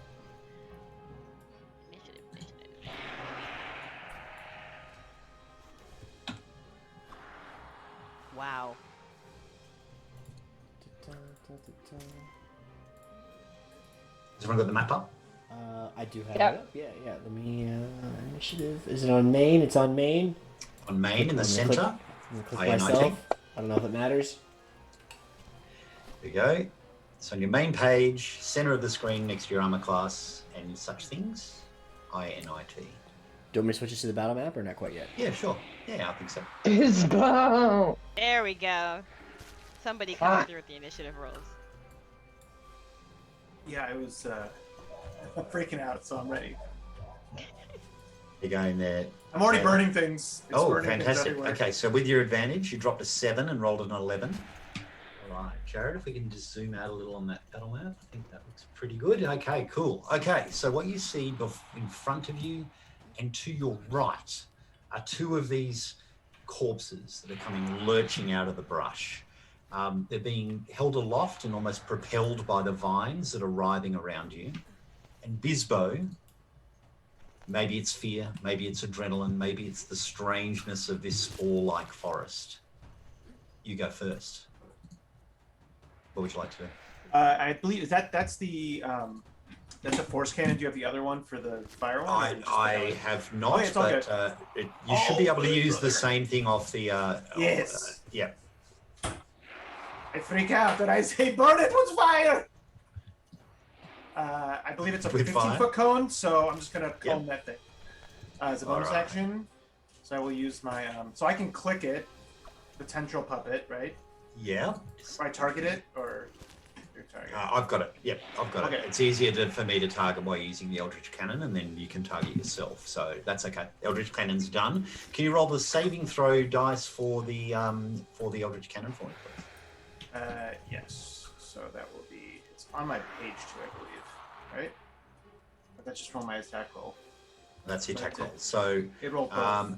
Okay. if you roll your so the flamethrower does a DC 14 saving throw, yeah? So I'll just roll it for myself. And that is a 16. So he does dodge out of the way. So he takes half the damage. So can you, so he'll take... I'll roll the damage. Oh, okay. Yeah, okay. You can roll the damage if you like. Let's see which one it is. There we go. Doing 6 points of damage. It would normally be halved, but what you do get a sense is the fire is affecting this. You see that the creature kind of explodes in a bit of flame, and is seemingly on fire as it attacks, as the Eldritch Cannon burns it. No, it's everything. What did I get on with fire? I have to roll initiative for Godwin. Where's the initiative from? I've done that. So, Okay. Yep. So then I will pull out, seeing my fire. He rolled a 5, so he Okay. literally goes after Tismay. Yep. Got it. Seeing that my fire is successful, I will pull out my double barrel arcane shotgun and fire it at him. So if you left click your token, Yep. and then hold down Control and left click the puppet. Okay. Beautiful. Now you've targeted him. Great. So now you just roll the cantrip, Yep. and that's an actual 20. Oh my god. My fear is making me stronger. Bisbo's a 20 machine. That is 11 points of damage again. Heavy damage as the creature erupts in fire. Quinn, you're next. Unless you would like to move this way. You want to move anywhere? Oh yes, definitely. I want to. Can I cower behind Quinn? You sure can. I'll just kind of move. Well, no, I mean actually, Quinn. There's one over there, so I'll just. Esmeralda's next to me. I will hold my ground. Because you shot this one to the right? Can I hold here? Yeah. Okay. You're all good? Yeah. Yep. All right. I will then. You may not cower behind me, but I'll step in front of you. It's, sensing your fear, and although you're doing just fine, I suppose. I guess I'll take a step here. Mm-hmm. And I will click my token and control click this puppet. Beautiful thing. Yep, that's worked. Yeah, that's my first successful target I think I've ever done on my own. So you know what, chalk that up. And I'll just throw a dagger. I mean, I'm assuming this creature's in flames right now. It seems. It is. Yep. Rattling around. Oh boy. All really need to learn this character. So that's a bonus action. Yeah, I'll just do that. I will activate Planar Warrior on myself, which is the first button. It is. Have you done it? Oh, you turned on my throwing weapon. I did. Thank you. Yep. I'm figuring it out. I think I forgot that last time. Okay. So you actually need both well, yes, do both buttons now, because if you hit them, it'll add the damage, and it'll turn it into force damage or slashing damage. Oh, okay. Yeah. Beautiful. And then I will, boy, it's this one to throw. Double click. And that hits. 21. Yeah, that's great. Yep, And that will hit. So roll some damage. 14 points of force damage. You watch as Quinn moves through the underbrush and lets loose with a dagger from his hand. It seemingly impacts on the vines that are holding this creature together, and it just crumbles with rot, and is no more. Nicely done. Then I will step back to where I came from, if possible, with the rest of my Done. movement, and yeah, that'll be the end of my turn. Esmeralda. Esmeralda, now seeing that the other one has died, she's going to turn to the other tendril puppet and will cast Firebolt. I'll get you to move on the other side of Quinn if I can. Right now, he's seemingly just a little bit in the way. Doesn't have to be far. Just one step to your left will probably be okay. Maybe a little bit more. No, sorry, I don't know. No, that's cool. It is. Yeah, but I don't think looks that good. Esmeralda Yeah. would care too much. She might actually like to have a little Quinn in front of her when she throws a firebolt. You know. It looks good. Yeah. Okay. Okay, there it goes.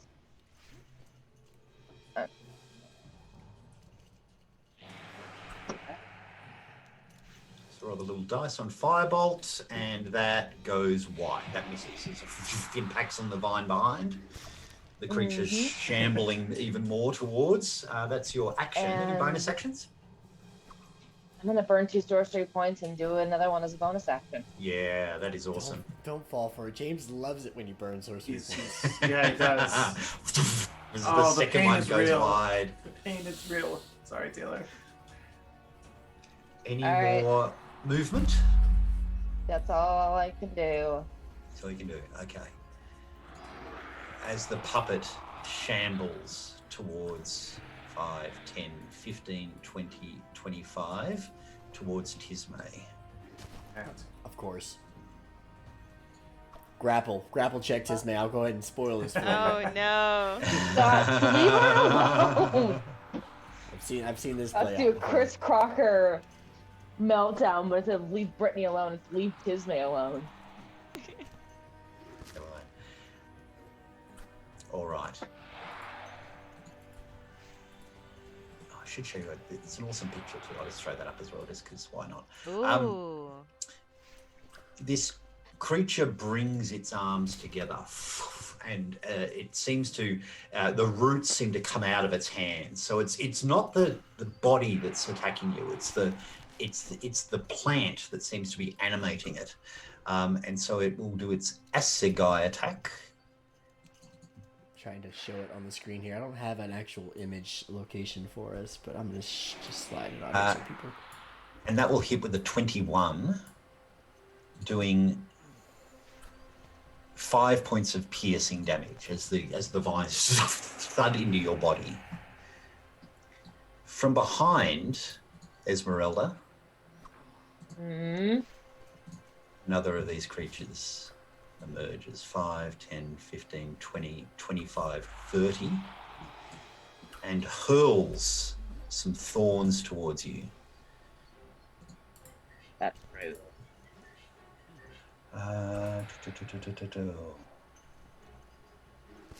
Okay. So out of its arms come this cloud of thorns that come towards you, and that is a 16 to hit. So I believe that hits. Yep. A hit.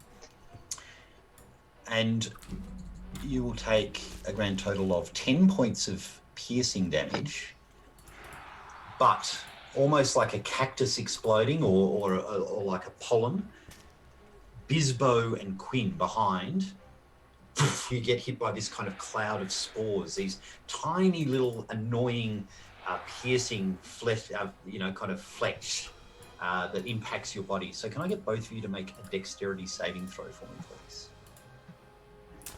There's a Isbo and 15 Quinn. a 15-foot marker that I can't get off my screen. Is that on me, or is that from my good friend Bisbo? That is on you. Why is that? There's I two see turrets it for too, some but- reason. I don't have. There, I don't know what I did. Oh, thank you. It's gone. Yeah. One? Okay. Dexterity save, 17. Bisbo, you dodge out of the way.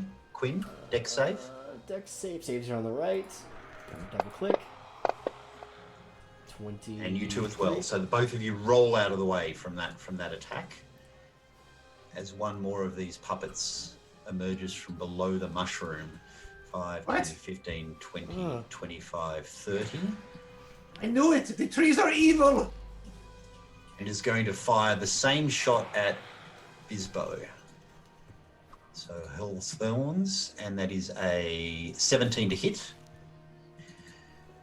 Doing 10 points of damage unless you want to do what I think you're about to do. I was thinking about it, but I think I'll just take the hit right now. Okay.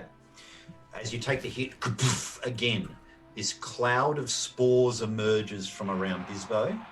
So I need everybody to make a dexterity saving throw because he's right in the middle of the pack. Natural 20. Natural 20. Quinn, you dodge out of that as well.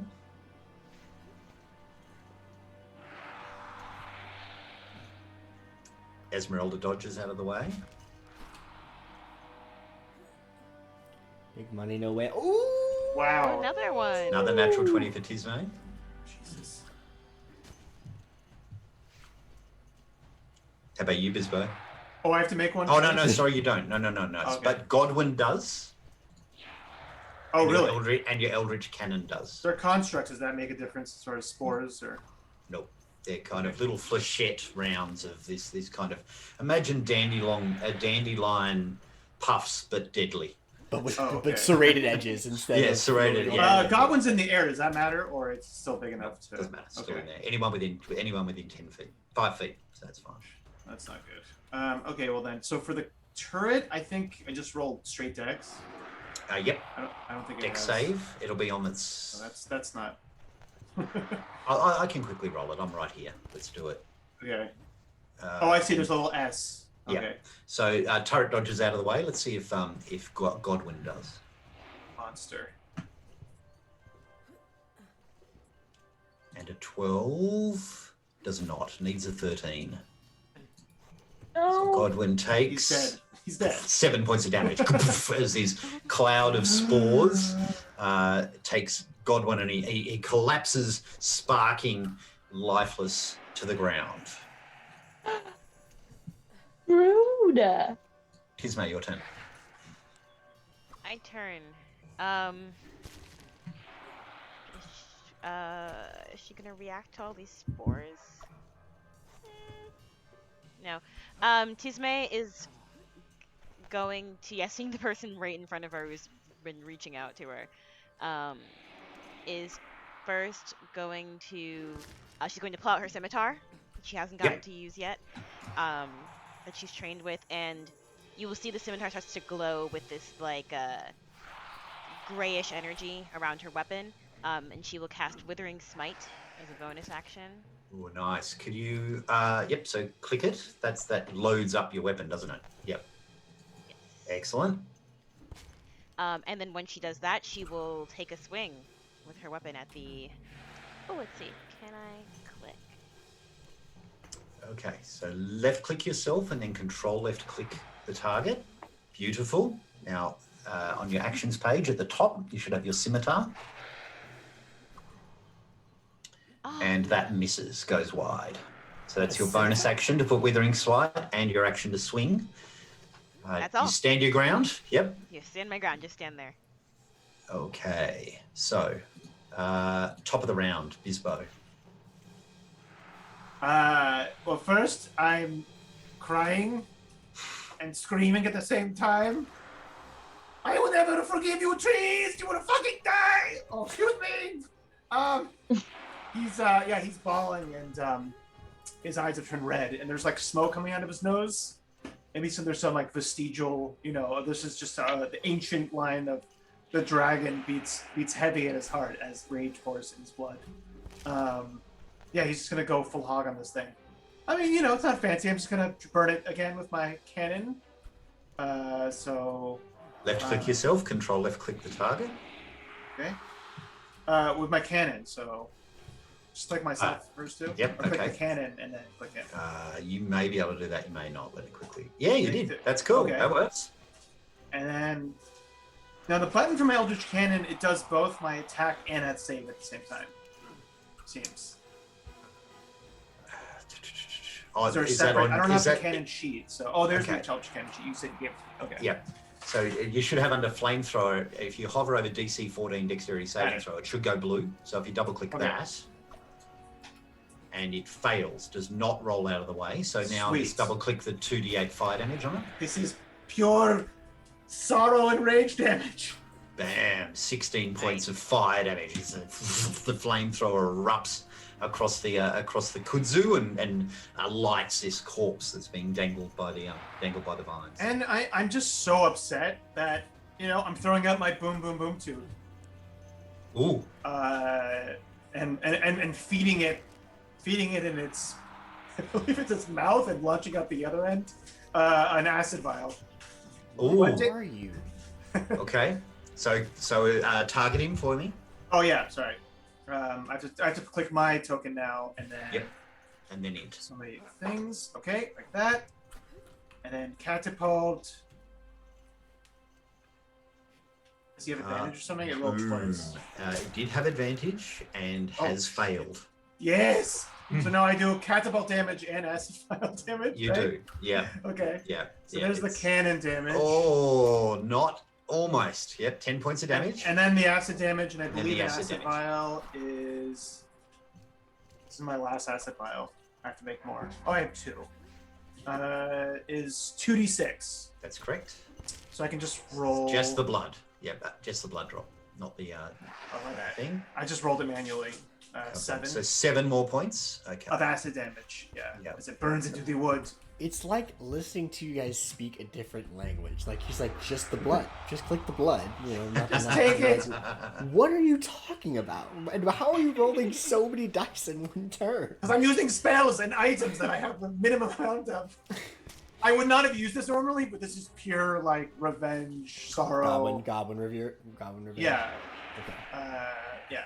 Those that haven't used Fantasy Grounds before, one of the best parts of it is the automation, so that you have little buttons on your actions page and blood drops do damage. So you just click a blood drop and off it Okay. goes. It's just clicking. I got no blood drops on my page, so I don't know what that means for me. You have blood drops. I see no blood drop. Oh, I do have. None of your spells do damage. It's okay. Quinn, over to you, Mr. No blood drops. What would you like to do?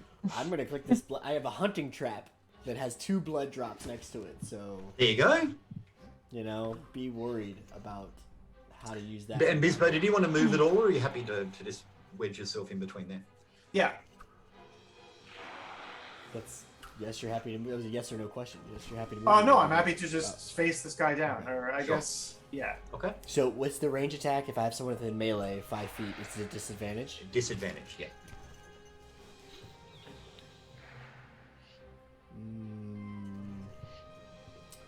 Okay, then okay. Let me look at this then, because I'm supposed to cast.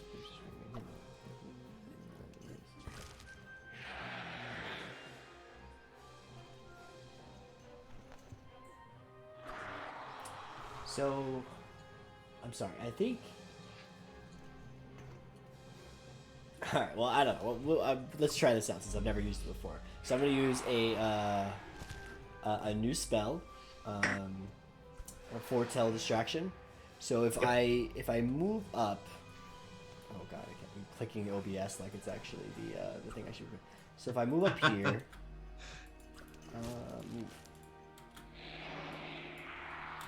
how do I get him to move? 10. Yep, around the right that'll thing? work. And I cast Foretell Distraction. It says, thanks to your foreknowledge, you know exactly when this guy next to me will take his eyes off of me. and I can move an additional 10 feet as a part of casting the spell. Does he know? Does he get like a reaction for seeing me move? Because I'm moving away from him. Not counts by your normal movement. And so I would like to use it to like slide behind whatever this like stalk is right here, I guess, Yep. in front of me, to try to be hidden. But I don't know if it triggers reaction. It doesn't say. I think it does. Here's a kobold press spell while James looks it over called Foretell Distraction. And it's pretty cool. It's a way to move, like, I think, and, like, be hidden at the same time, like, to keep hidden as you move.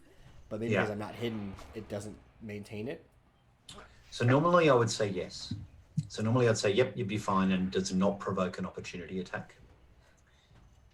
This thing is literally part of the ground. And so as you go to move, one of the vines just kind of thuds out and will try and attack you as you move. It's nothing to do with the spell. It has to do with the senses of the creature you're trying to leave. Yeah. Okay. Well, so I would say it doesn't provoke opportunity attacks normally, and so you would be confident that you would be okay, except it grabs you, tries to grab you. Okay. Well, then I think Quinn would not know that, so he's gonna cast Foretell Distraction, and so he'll move up to think he's getting behind this person to get away, and then kind of try to dart in this other direction. How do I actually get it to move? I've got the child lock on. Sorry. Okay. I'm just making sure I'm making sure I'm not crazy. I'm pushing spacebar. I'm pushing right click. The tendril reaches out and Okay. misses as you immediately get behind that area. Make a stealth check. Sure.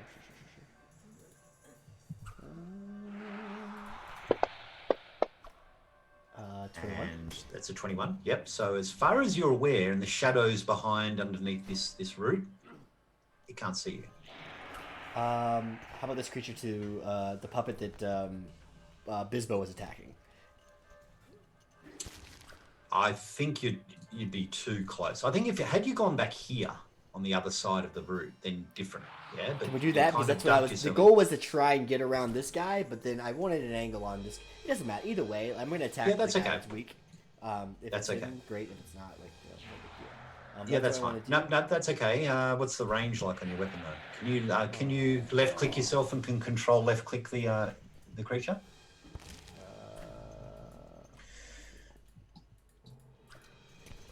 Yep, you had it. Myself, it doesn't highlight me. I got it. There we go. You are now 30 feet away. And I think that's outside my dagger range, isn't it? So you would normally have disadvantage for the distance, but you'll have advantage because you've snuck away. You've So it's a normal roll. semi-rogued it. Yeah, so just a normal roll. Well, let's just do that then, since I did the person damage first. Sorry. Let's roll a hit first. Yep. Yeah. And that does hit. And so we have done the 4 damage. And yes, you sever the tendril on the puppet, and it's no more. Beautiful. Let's just make that the end, because God knows what I just actually accomplished. So whoever's next, please go. Well, you did get around, and you managed That's true. to. Yeah, Esmeralda, over to you.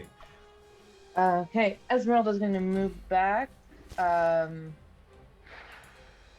right here. Yep. And he is actually going to, again, attempt to cast a firebolt on the creature that is trying to attack his. Cool. Okay. That actually goes. That will There actually we hit. go. Beautiful. Do some damage. Doing 6 points of fire damage as it's vulnerable.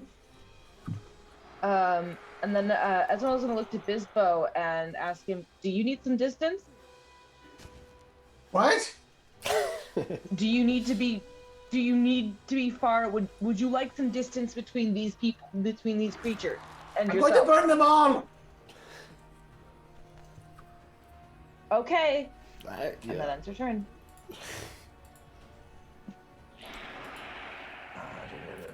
Sorry. Never ask. Just fling people across the map and let whatever happen. Just like. It'll You be think fine. Bisbo's gonna ask you if you need distance when he's got something prepared? No, he's just gonna fling you. Sorry, one second. He's in a Esmeralda, kobold- can I get you kobold to range make right a? now, so- Can I get you to make a perception check for me, please, Esmeralda? No. Leave me alone. So you don't Flock trust of me. birds. Natural Never mind. 20. That is awesome. Crouching on top of the large mushroom to your northeast, you see a figure. And he seems to be heavily cloaked. And from here, you can smell he reeks of decay. You see around him is some kind of floating cloud of spores.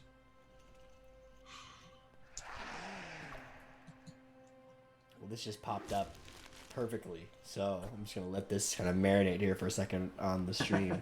It's got black rotting cloak, and you see that it's almost made of fungus itself. And you see him appear on top of the large fungus to your northeast. I don't know if you can see him on the map. And he just puts I see him.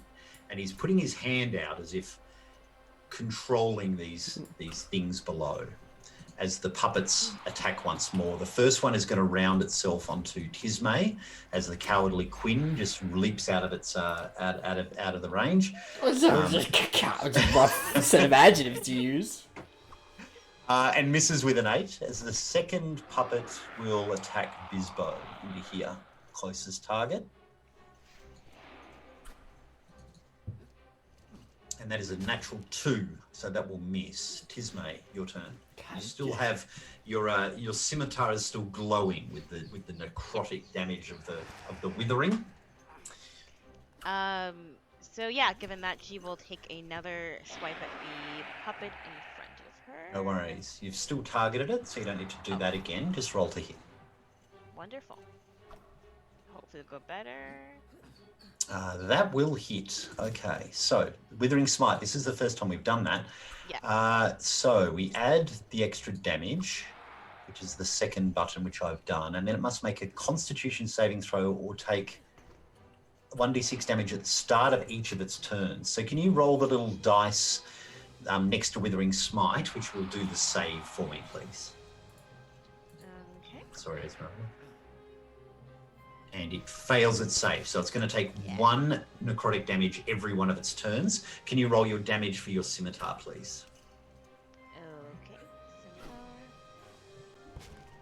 Okay, 9 points of damage, of which it's necrotic, as it starts to melt the flesh of this creature, and the vines itself start to wither as if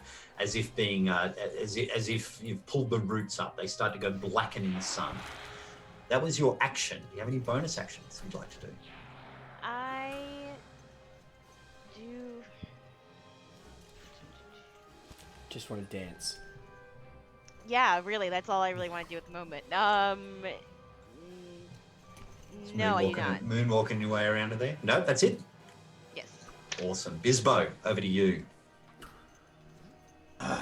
They thought they were surrounding me, but little did they know they've fallen into my trap. Go, Bernie. Coffee, I don't know your name yet. This little turret is going to scramble right around you, Esmeralda, like almost between your legs. It's tiny. The smell of burning and smoke is kind of coming up as it's crawling around you. It's going to come over here. Yep. You're going to try and get both of these, aren't you? Try. I think you mean succeed. That looks pretty comprehensive to me. You hit him and no one else, yeah? That's right! The So man is that knows how to use automatically fantasy targeting them, grounds. or do I have to? It won't. No. So we have to. Okay. So we'll have to target both. So Okay. would you like me to do that? I'll do that. That's Sure. nice Use of you, control Ryan. click twice, or you have to control shift click. No, left click yourself and then hold down control and click both. Would do that, but Okay. Let's roll and it. here we go. So they both fail. So they'll both take full damage. Burn, you bastards! Did it not roll the damage? While I Roll was the damage now. cackling? Oh, okay. Yeah. It didn't. I kind of lost some dramatic effect. Flare. Yes. There we go. Doing 10 points of damage to both as they both catch fire. Conflagration. Now, what do I do with me? Because this guy's right on my butt. I only have ranged spell cantrips. I don't have to use any more spell slots because I only have 3 of those, so I guess I'll just go for it and just try with a disadvantage. So left click yourself, control Yeah. left click the creature. I will click me. Click me. Click. It's not clicking. Got him. No, you're good. Done. Okay. And then will it automatically do disadvantage or Automatically do the what? disadvantage for a range attack? Bottom Next left. No, it won't. So left Okay. click DIS Yeah, I on got bottom it, I left got of it, your I got screen. it. Yep. Just curious. Disadvantage. Boom and but yeah, terrible. A 4 and a Oh 1. no. It's never going to work. All Well- right, so that misses. No movement. Happy to stay there. Nope. Yes, I'm looking right at him. Quinn the Brave. What would you like to do? You know, I create all these cool spells. I use one, and all of a sudden, Quinn the Cowan. Yeah. From where I'm Quinn at, the Brave. I don't see this guy appear yet because no one's even attacked him yet. Only Esmeralda knows that there's something on top of this thing, right? Yeah. So then I'll turn the corner. I got it. I got it. Yeah, of course you do. I'll turn the corner. I'll see a person on Tisbe, a person on Bisbo. Tisbe is probably grappled, so I will. I'll throw a dagger. Yeah, I'll throw a dagger there, and I will activate Planar Warriors as well as I tap into the ley lines around me here. Oh, did you target? Yeah. You did. I didn't do anything yet. I just Targeted activated. Esmeralda. That was me. Oh, I'm so sorry. I hit the Esmeralda wrong cast. button. I hit the wrong thing. I was trying to look up something. Oh God! I was like, I don't. Well, either way, it is totally failed the saving throw on your. I was like, guys, I No, don't think I did it's, anything. it's actually wrong, which is weird. My dagger to hit. It's a miss. That will miss. Well, that's How many everything I daggers got left? then. That's the movement. That's the action. The bonus action. Yeah. Down to your last Yeah. dagger. I have one last dagger. I know. I'll stay here. All right, the mind rot thrall's turn next.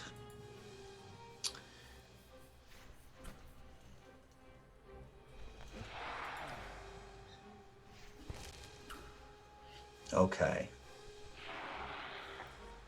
The creature moves out to the lip of the mushroom and looks down to both Bisbo, Tisme, and Esmeralda.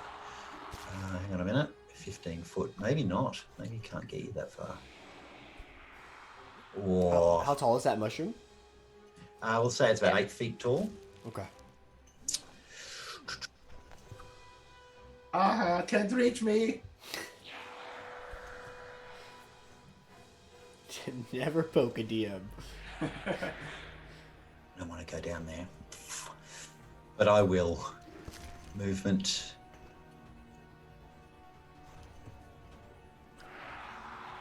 He disappears. And seemingly falls like as if he's become part of that mushroom. So you just see him kind of squelch his way to the top of that mushroom and disappears within it. Gross. Esmeralda, your turn. My plan. Okay. Esmeralda is gonna throw a firebolt, the one on Tisme again. Hang on a minute. Wait, you will need to move. Let's move you somewhere because you're firing right through Bisbo right there. Okay. Then That'll be I'll move 5, I'm pretty 10, short. Is that 15, 20.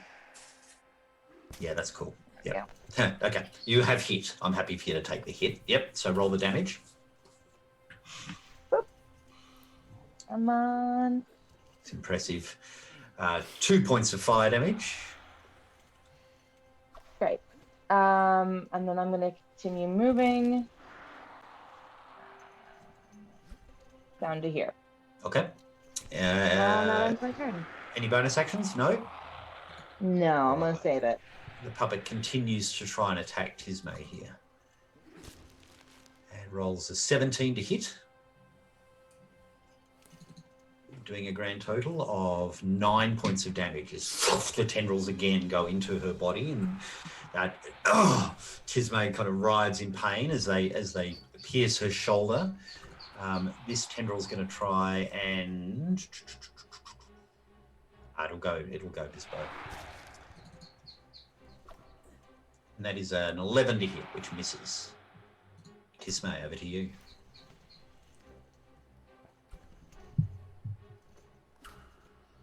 You muted. Ismay still has this one in front of her. So she will keep hacking away with it with her glowing sword. The glowing sword only goes for the next strike, I believe. So, Oh, yeah, I it's thought the it next was time you hit. concentration. It is. It lasts for a minute until you hit with it. And then once you hit, the magic is expended. Oh, I did not make myself properly. Hang on a minute, though. I'm not sure if it did it. There we go. It took the extra 1 damage. Sorry, my bad. Yeah. Okay, so that's gone. Cool. So the effect is still rotting the creature, but yeah, it's... Yes. But that's all done with. Yep. All good. Then... Yeah, she wants to get rid of this one that's in front of her still. So... She will cast... She will take another swing at it with the scimitar. Cool. Good luck. That will hit. Do some damage. Yay! Come on, knock it out. That's nice. Doing 7 points of slashing damage as you slash away with your sword. Any bonus actions? I think I have much bonus actions. Nope, I think... yeah. Nope, no bonus actions. I will stay there. No worries. All right, back to the top of the round. Bisbo. The thing you did wrong is you walked into my street. Wait, I'm in the forest. Burn it! Okay, I'll just quickly target both. Go for it. Roll the saving throw on the flame cannon to see if they dodge out of the way of the fire. And one does, but the other does not. So roll your damage for it. One of them will take half damage. Nice. The one on Tisma, you kind of slash at it with the scimitar and then look as this gout of flame comes from around the corner and it erupts and burns and collapses on the ground as you see Bisbo's flamethrower cannon has taken it out, as the other one also writhes. It's Dr. Burns. Dr. Burns. Dr. Dr. Crispy. There we go. You're a monster. Nailed it. He has a doctorate in burning things. And then I will, shoot it in the face, I guess. Try to, again. Okay. I'm not going to... Disadvantage, DIS. You are still targeting it, so that should be okay. You know what? Yeah, no, I will just try to shoot it in the face.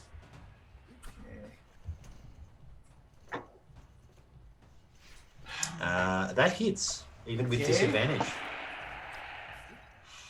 Wow, doing 14 points of damage as you blast the creature and it completely collapses.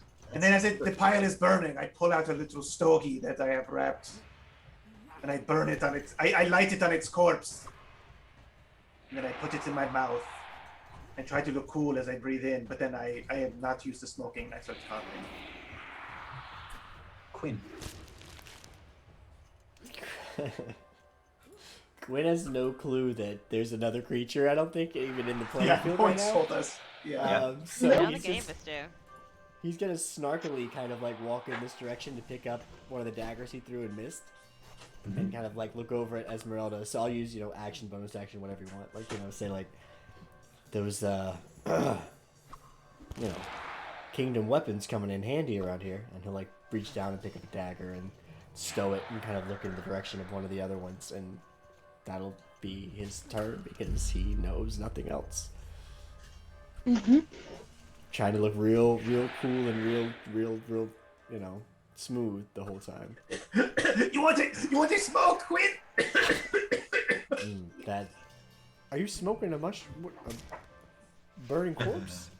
No, I have a little cigarette. Emerging from the stem of this mushroom, this giant mushroom, kind of coming out of it as almost as if it was a doorway at the bottom of it, you see this creature. He's bedraggled robes made of fungus. And it doesn't communicate, but it just seethes as it walks out. And for Tismay and Bisbo, you're enveloped into these green, yellowish, decaying spores around both of you. Can I get you both to make Constitution saving throws, please? I don't like that at all.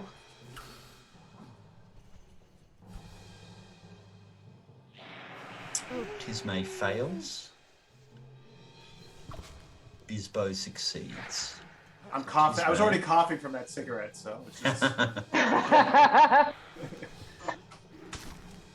Tismay, you take 10 points of acid damage as the spores burn through your lungs.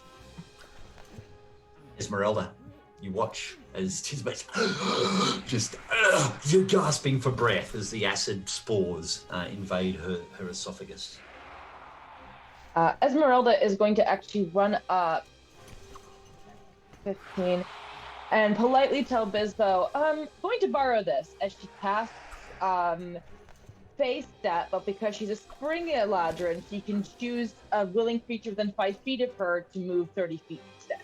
Yep. She's going to send this Eldritch Cannon 5, 10, 15, 20, 25, 30. So she's basically going to send it to an optimal position where Bisbo can fire it right on this creature. So I love it. Have I you moved can't it? move it, but You can't move I it? don't know, but You should be able I to. can. Wait, I can. Oh, there it is.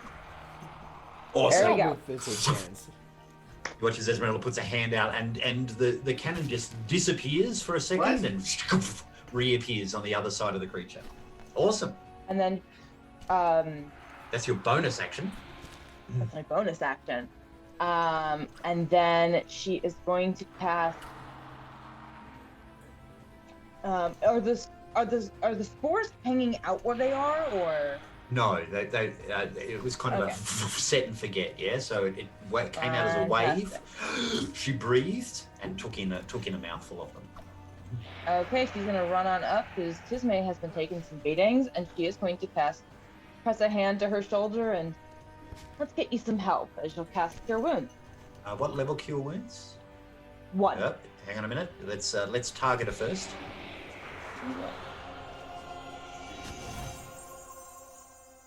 So left click you and then control left click it her. Okay. Clicking her. Yep, you got it. Now let's roll the blood drop and it will heal her for. No, blood drops are good now. Oh, sorry, red cross, not blood drop. Red cross. 9. No red crosses either. No blood drops. drops are no red never crosses on mine. Click off one of your spell slots for me, which is at the kind of nearer the top of your actions page, please, Taylor. Yep. Excellent. There we go. Beautiful. And it's Tismay's turn. As you kind of take a big, deep breath, the burning subsides as you look back and you see Esmeralda putting a hand on your shoulder and you see that her hair kind of starts to swell up around her and the greenness of her eyes kind of shocks open a little bit more vividly as you look up towards her. What would you like to do? Just take a deep breath. Excuse me, like a very deep breath, and just say, "Thank you." And she will back up, trying to just catch her breath. Let's see, 5, 10, 15, 20. She's just running for the hills. 25. She's just back. I mean, she's really hurt, so she's just going to back up out the way, getting away from everyone. And while catching her breath in the ground, we'll just reach a hand up towards the. Oh, she probably can't see it now because the tendril. Correct, yeah. Yep, you're the roots blocking the line of sight. Okay.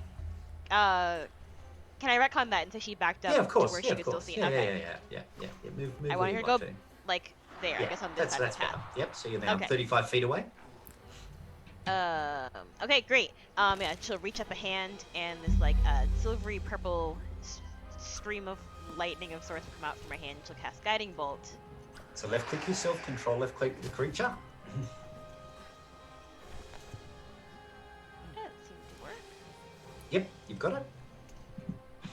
Okay. And cast Guiding Bolt. Did that go? Nice, that hits. Hits with the guiding bolt. Great. So roll some damage and then hit him with the effect. My lord. 16 points of radiant damage as the light extends out of Tismay.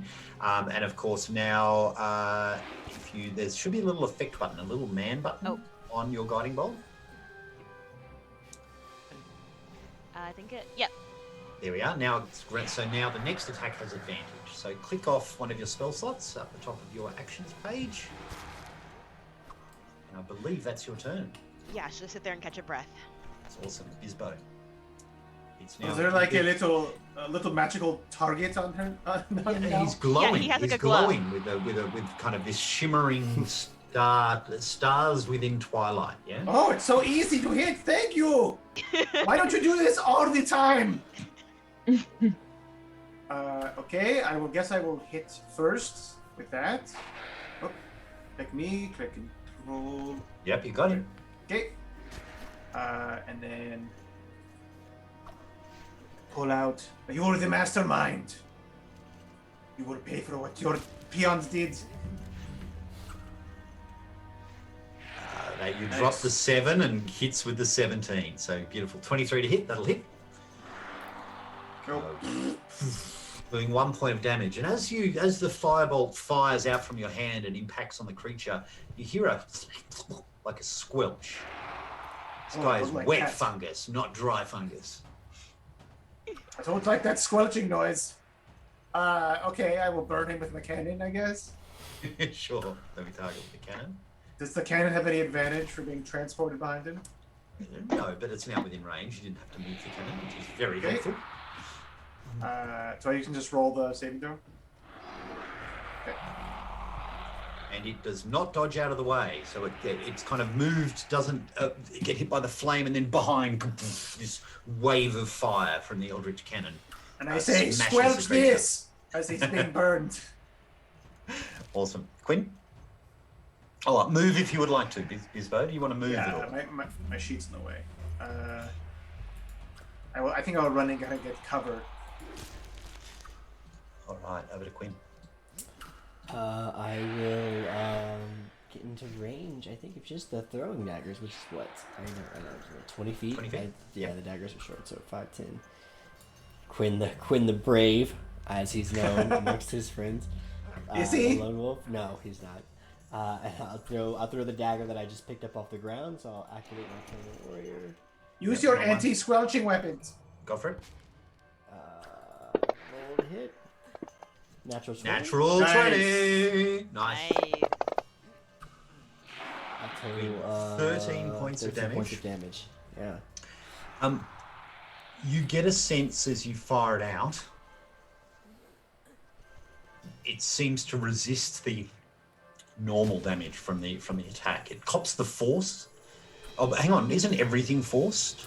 It should be. I think I think so. everything should Yeah. change to force, yeah. Everything should change to force. Fair enough. Yep. Okay. It hurts. Yep. Yeah. Just seems most upset about that. Sure. Well, it's good to know. Any movement after that? Esmeralda's here. Bisbo's taking cover. Take like a step or two in front of Esmeralda there. Put her behind him. Okay. Though for a moment he thinks about standing behind her and pushing her maybe forward towards him. That's a fleeting thought. Fleeting thought. All right. It's the creature. Its turn.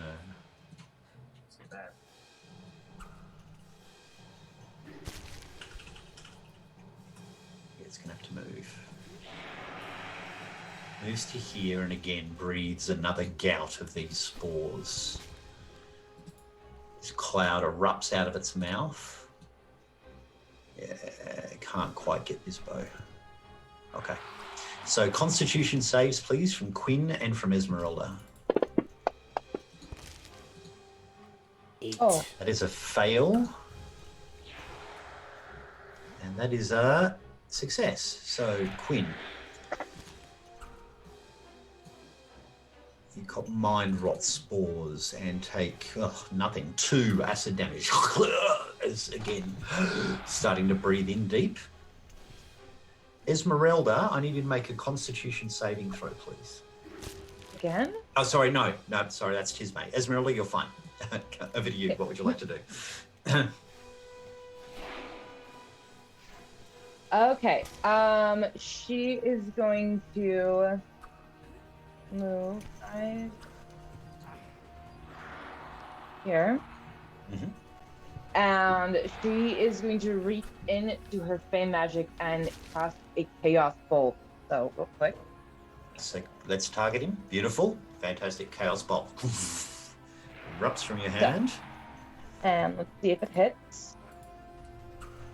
And it does. What kind of Chaos Bolt are we sending out? We'll find out. Yep. Please be fire. Please be fire. I guess he's wet fungus. No, it so doesn't fire matter. It's has squelchy. Yeah. We want force. Uh, Force bolt. It's fungicide. That's what we want. We want Yeah. Being oh, 7. a 7 is the vinegar bolt. psychic. Psychic damage. Nice. So, let's So figure there's out which one of psychic these is. blood drops has psychic, and I believe it's the second There it to is. last one on the second row. Yeah. Yep.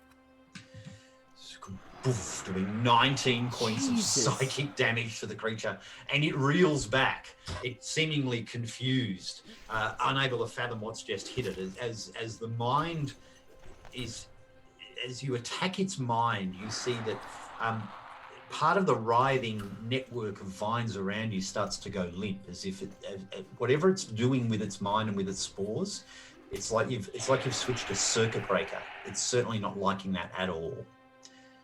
Any bonus actions? That is it. That's it. Tismay, Constitution saving throw, please.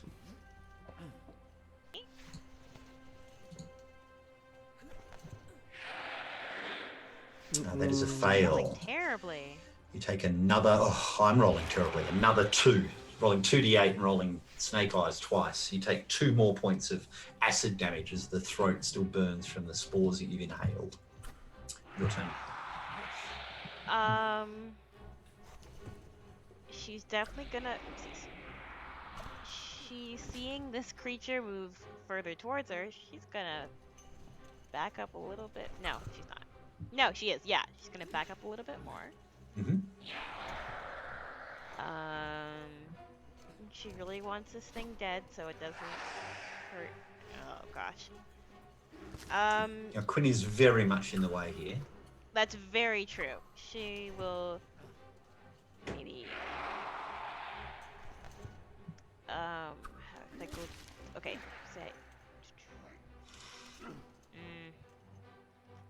I'm going next to Biz. No, Quinn's still in the way. You gotta go down. It's about the only way. Like, So that'll be a it's the- minus. Well, it'll be a -2 on the roll. And don't roll a 1. It would be preferable. Tismay wanders around. Where do I get a clear shot? There's Yeah, I was a- like, where would she? That'll I don't look- know where yep. she would have gone. I guess she would Yeah, have gone down that, this way. that looks great. Yep. Wherever she could go, she would have gone wherever she could go to be able to see. That looks fine. Yeah. I got another character Sure. named Pomplamoose ready to go, so release, Pamplemousse the Bard. release Okay. the heat. That And what then he yeah, says? still trying to get our breath back. We'll yell a quick duck to Quinn, Ah! and then send out another burst of radiant energy and cast another guiding bolt. Oh, at nice. level. Good luck. There's no ducks in the forest. A natural Nice. 20. Oh, shit. Awesome. This will do it. This is it. My Okay. lord. Murder him. And So a many bucket dice. load of So dice. many Oh my D6s. god. Jesus. So many dice. That's 8d6, is that what that was? Yeah, that was. Yeah. At level 3. Duck, he says. As Quinn probably turns. immediately, as Massive. immediately the hand goes out. How would you want to do that? Yeah, I imagine she's still kind of like on her hands on her knees, just like still trying to catch her breath. And then just yells out duck and just throws a hand out, and this I guess massive burst of grayish, shiny twilight energy shoots out, and at the last second I like to think it like just skirts around Quinn, and blasts into the creature. Quinn kinda looks Fantastic. The up and creature, he goes, the creature seems to dissolve in this twilight-like mist, and you notice that around you, half the vines start to wither and die in front of your very eyes. It's there that Quinn and Tismay, you start to breathe in once more, and you start to cough. These things have taken hold within your body. These these spores, and you find yourself short of breath. It is Quinn that got it, isn't it? It wasn't Bisbo. It's Yeah, Quinn. Are you turning? Are you turning, man? The turret comes right up to you, and it's like aimed at your face. I don't think so. Is it the air around us, or is it just Us. us? You now have a disease called mind rot. As these things are within you. You don't seem to be taking any damage at the moment, but you're certainly not feeling great. That doesn't sound good. Is this mist still in the air from this creature? The spores aren't around, no. The spores. I'm still. The turret is still burning the air, basically. Just sure. Flames are just going up everywhere. I think we I need a minute. Your eyes are closed just now. I think you closed your eyes when you shot that last shot. It's fine. It's fine. You're here. You're fine, right? You can't close your eyes and shoot magic in the air. I can't breathe either. It was a lot happening, but it's fine because you're fine. Everything's fine.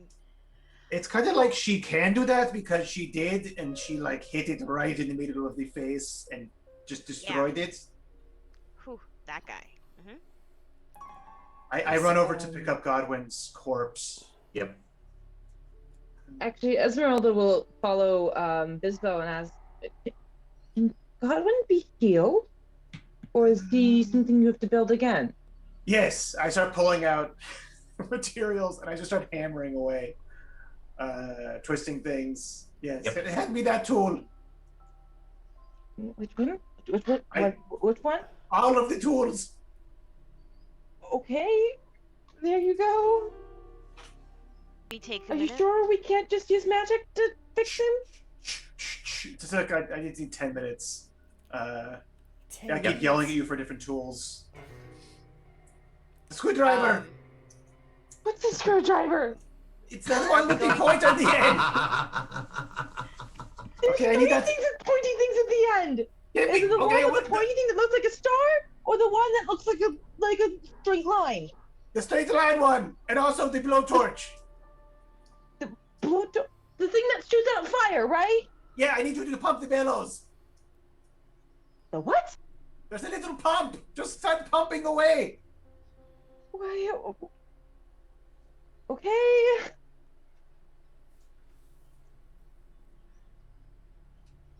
Sorry, So go on. how- We're doing this.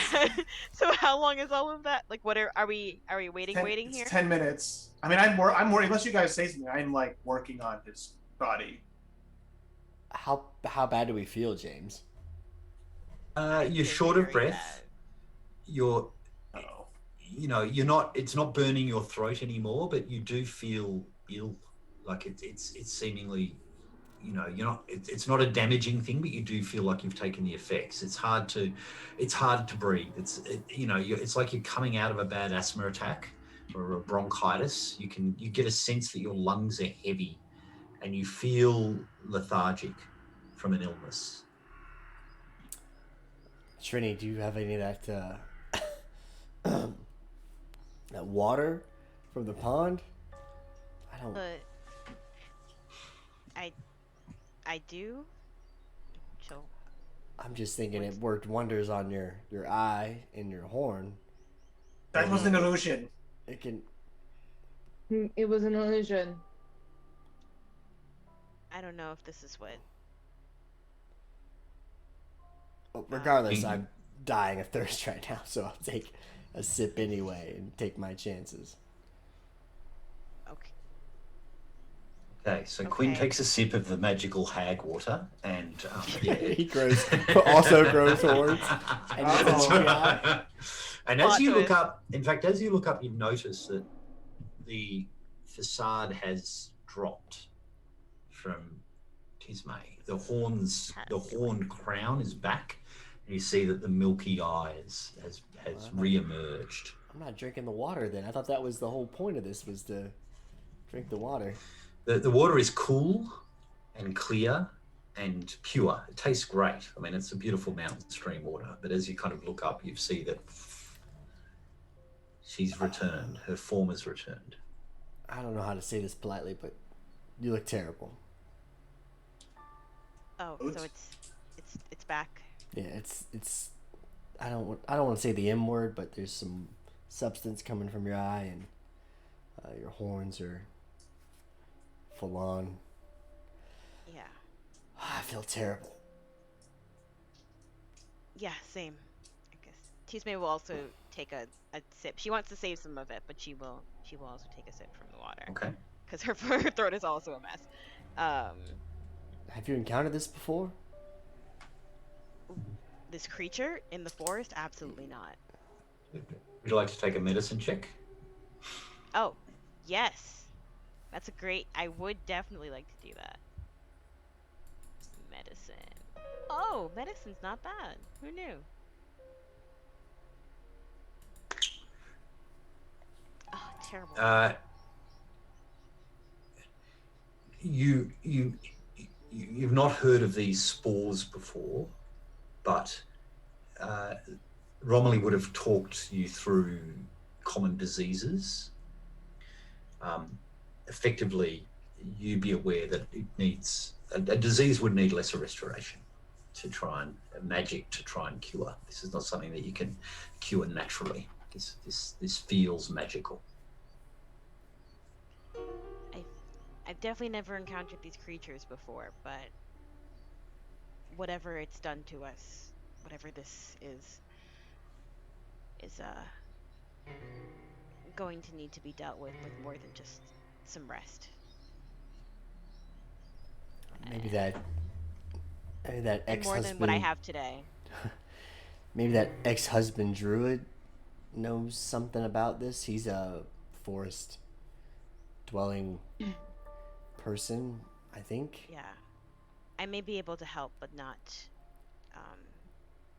today. I'll have to think about it more. Let's Before you go accusing, that was not a Fey. I was thinking it, so that's a fair reaction. I'm not gonna lie to you. Just gonna say my first day in the forest, not a great impression. But just gonna put that out there. There's those crazy rat squirrels. Don't worry, Bispo. Don't worry. I will take you to the Court of Roses, and you will see how beautiful it can be. It will change your mind completely. I promise. Well, they would let me in. Well, of course, you're with me. You would bring me into the court, and Well, I might have to, but yeah. you wouldn't be embarrassed, or would I have to be your slave or something? No, we don't usually take slaves. We have servants, but we don't normally take in kobolds either. So no. Would I have to clean your toilets and dig holes endlessly? No. You're assisting me in the mission. So no, you're already doing work. I'm part of the mission. I start tearing up again. My eyes go water, just full of water. No. I would. Okay, yes, I will go in there with you. Can we just get Queen? I make this now. I cut my hand. what? I make this blood pact now.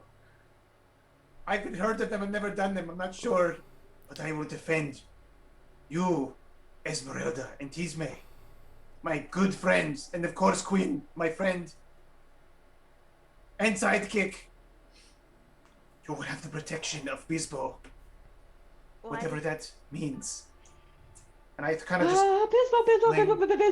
Bispo. Just waving cobalt blood all over. You're just slinging it all over the place. No, let's not do that in the forest, please.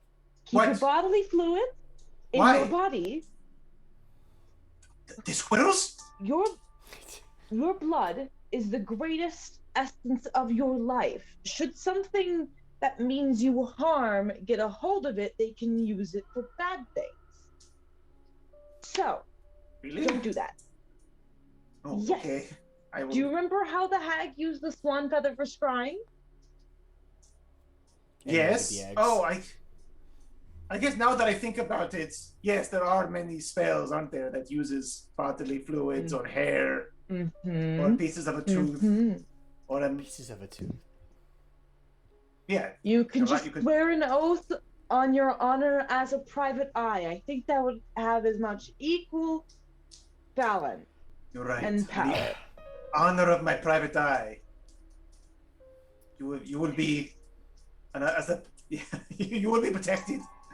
As I'm still. Have I been able to repair Godwin at this point? Sure. So as Bisbo narrowly avoids getting into a blood pact with an actual hex blood, he finishes his repairs. He finishes his repairs on Godwin, and with a kind of clear and a charge and a vault. Yeah.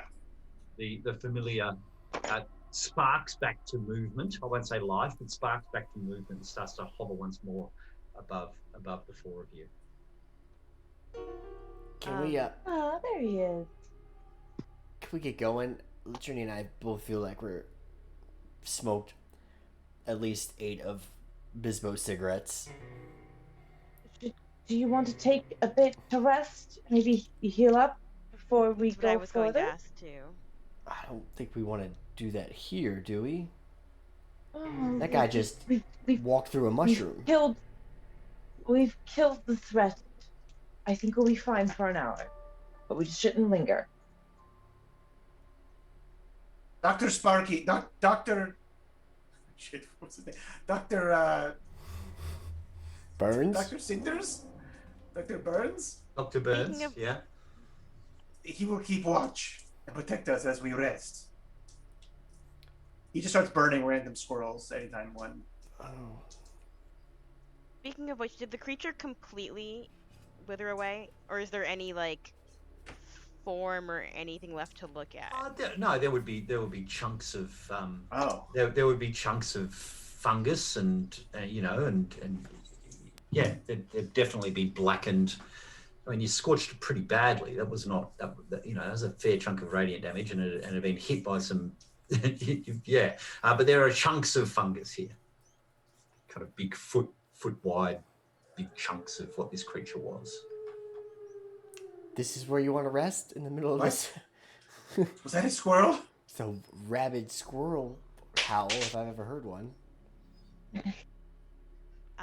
If we need to rest, we should rest, but this place is eerie and full of particles that I've never seen before. I am heavily injured. There's a hole in me. When did that happen? If we don't want to, if we don't want to rest for a long time, if we just want to take A short. 10 minutes or Short so. rest, perhaps. Mini. Short, Oh, just no, a it's short shorter. rest, man. What's not a long rest? Like we would say like a half rest? What Yeah. would we call A this? mini We rest. should be rest. fine for the Mini next. rest. We should be fine for the next hour. If this thing was in this area, those that lived in the forest around it probably were aware of its presence. So we'll probably be fine for a bit. Okay. Let's take a not big rest. How do you do this? Do you, like, we're on a trail, are we sitting around breaking some bread, having a chat, Yeah, picnic. kind of for an hour? Are you trying to hide? Are you trying to kind of get under things? To give me an indication. Are we lighting a fire? I mean, Bisbo's lighting many fires right now. Are we lighting a central campfire? We're getting a hot cup of tea. How are we About how like do you this wanna do little that? crevice, like between this like northeastern piece of mushroom and like that little vine thing there. Just like kind of put our backs to the vine and just kind Crouch of down rest. low? Yeah, I think just sit, right? We don't need to light a fire or anything. It's the middle of the day. Yeah. Yeah, just sit and just I'm- maybe eat some of the pastries that we were sent off with and Besides get coughing, ready to get back on track. I'm in good shape, so I can take watch and keep an eye out. Maybe scale this mushroom a little bit and see if I can find the river again and to get us in that direction. I'll get you to make a perception check for me, Jared. And a stealth if you want to keep hidden. I would like to, very much like to do both, I suppose. I'll do the stealth first. Not bad. And then a perception. Oh, that is very good. Okay. You break part of some of Elisandra's bread. Still warm from being baked just that morning. It's still fresh. You spend some time binding your wounds, looking at what you're doing. And you can short rest. So if you'd like to roll some hit dice, go to your main page. Bottom of your character sheet, you'll see a little black dice. And for some reason, Esmeralda doesn't have enough, so let me see what's going on there. You should be okay now. There should be 3. So just click them to heal yourself. Okay. There we go. That puts me there. No reason not to do 1, I guess. Okay, perfect. And Well, I for mean, Quinn, sorry, go ahead. for Quinn keeping a watch on top of the mushroom, held down low in the dappled sunlight, you hear the sounds of chat, the sounds of, you know, almost merriment of you guys as you're out there in the forest. I mean, as pleasant as it is with only so many corpses around. And then out of the corner of Quinn's eye, skulking its way through the underbrush, a good 200 or 300 feet away, seemingly unaware that you are here, you see the creature. It's reptilian, I guess, but with a mane and hair. You see its large red flaming tail and flaming mane is kind of sniffing its way through the underbrush, looking towards you, looking towards the others. This creature creeps down low. It's moving gently over the rocks, over the vines, keeping to the shadows of the forests of the Arvaness. And guys, that's where we're going to leave it for the week. Time to go. Eat your bread. You said we had an hour. Eat your bread. You said you had an hour, Esmeralda. That was an hour. Oh, okay. Yeah. I'm nice. We did it at the end of the short rest. It's exactly an hour. Yeah. Yes. It's 63 minutes later, and the creature is like, here we come. So thanks, everyone. That's where we're going to leave it here. And we'll see you all again next week. Thank you so much to my players. That was really awesome. And nice to get proper full combat with everyone involved again. That was really good. And Esmeralda survived. So that's Perfect. huge. I did cool things. You did cool things. Chaos Orb is cool. Psychic Orb. Is nuts. Tismay did not get grappled, so that was definitely. And high. that's That was really an the improvement. accomplishment when you just. That is. That's right. Yeah. If you don't take that And feat that like what is it like tavern brawler that lets you grapple other people, you know. Okay, it's so not her, but I love it. And Right. natural 20s coming out of everywhere again, guys. You guys Yeah. are 5 or frightening when 6. you get lined up. Yeah, it was big. It was big. So thanks everyone for joining us. Come and see us again next week for episode 5 as we try and extricate ourselves out of this forest to get to some pub in the middle of nowhere. And thanks to my players. Thank you so much, guys. Really, really appreciate it. We'll see you next week. Thanks all. Bye. Bye, everyone.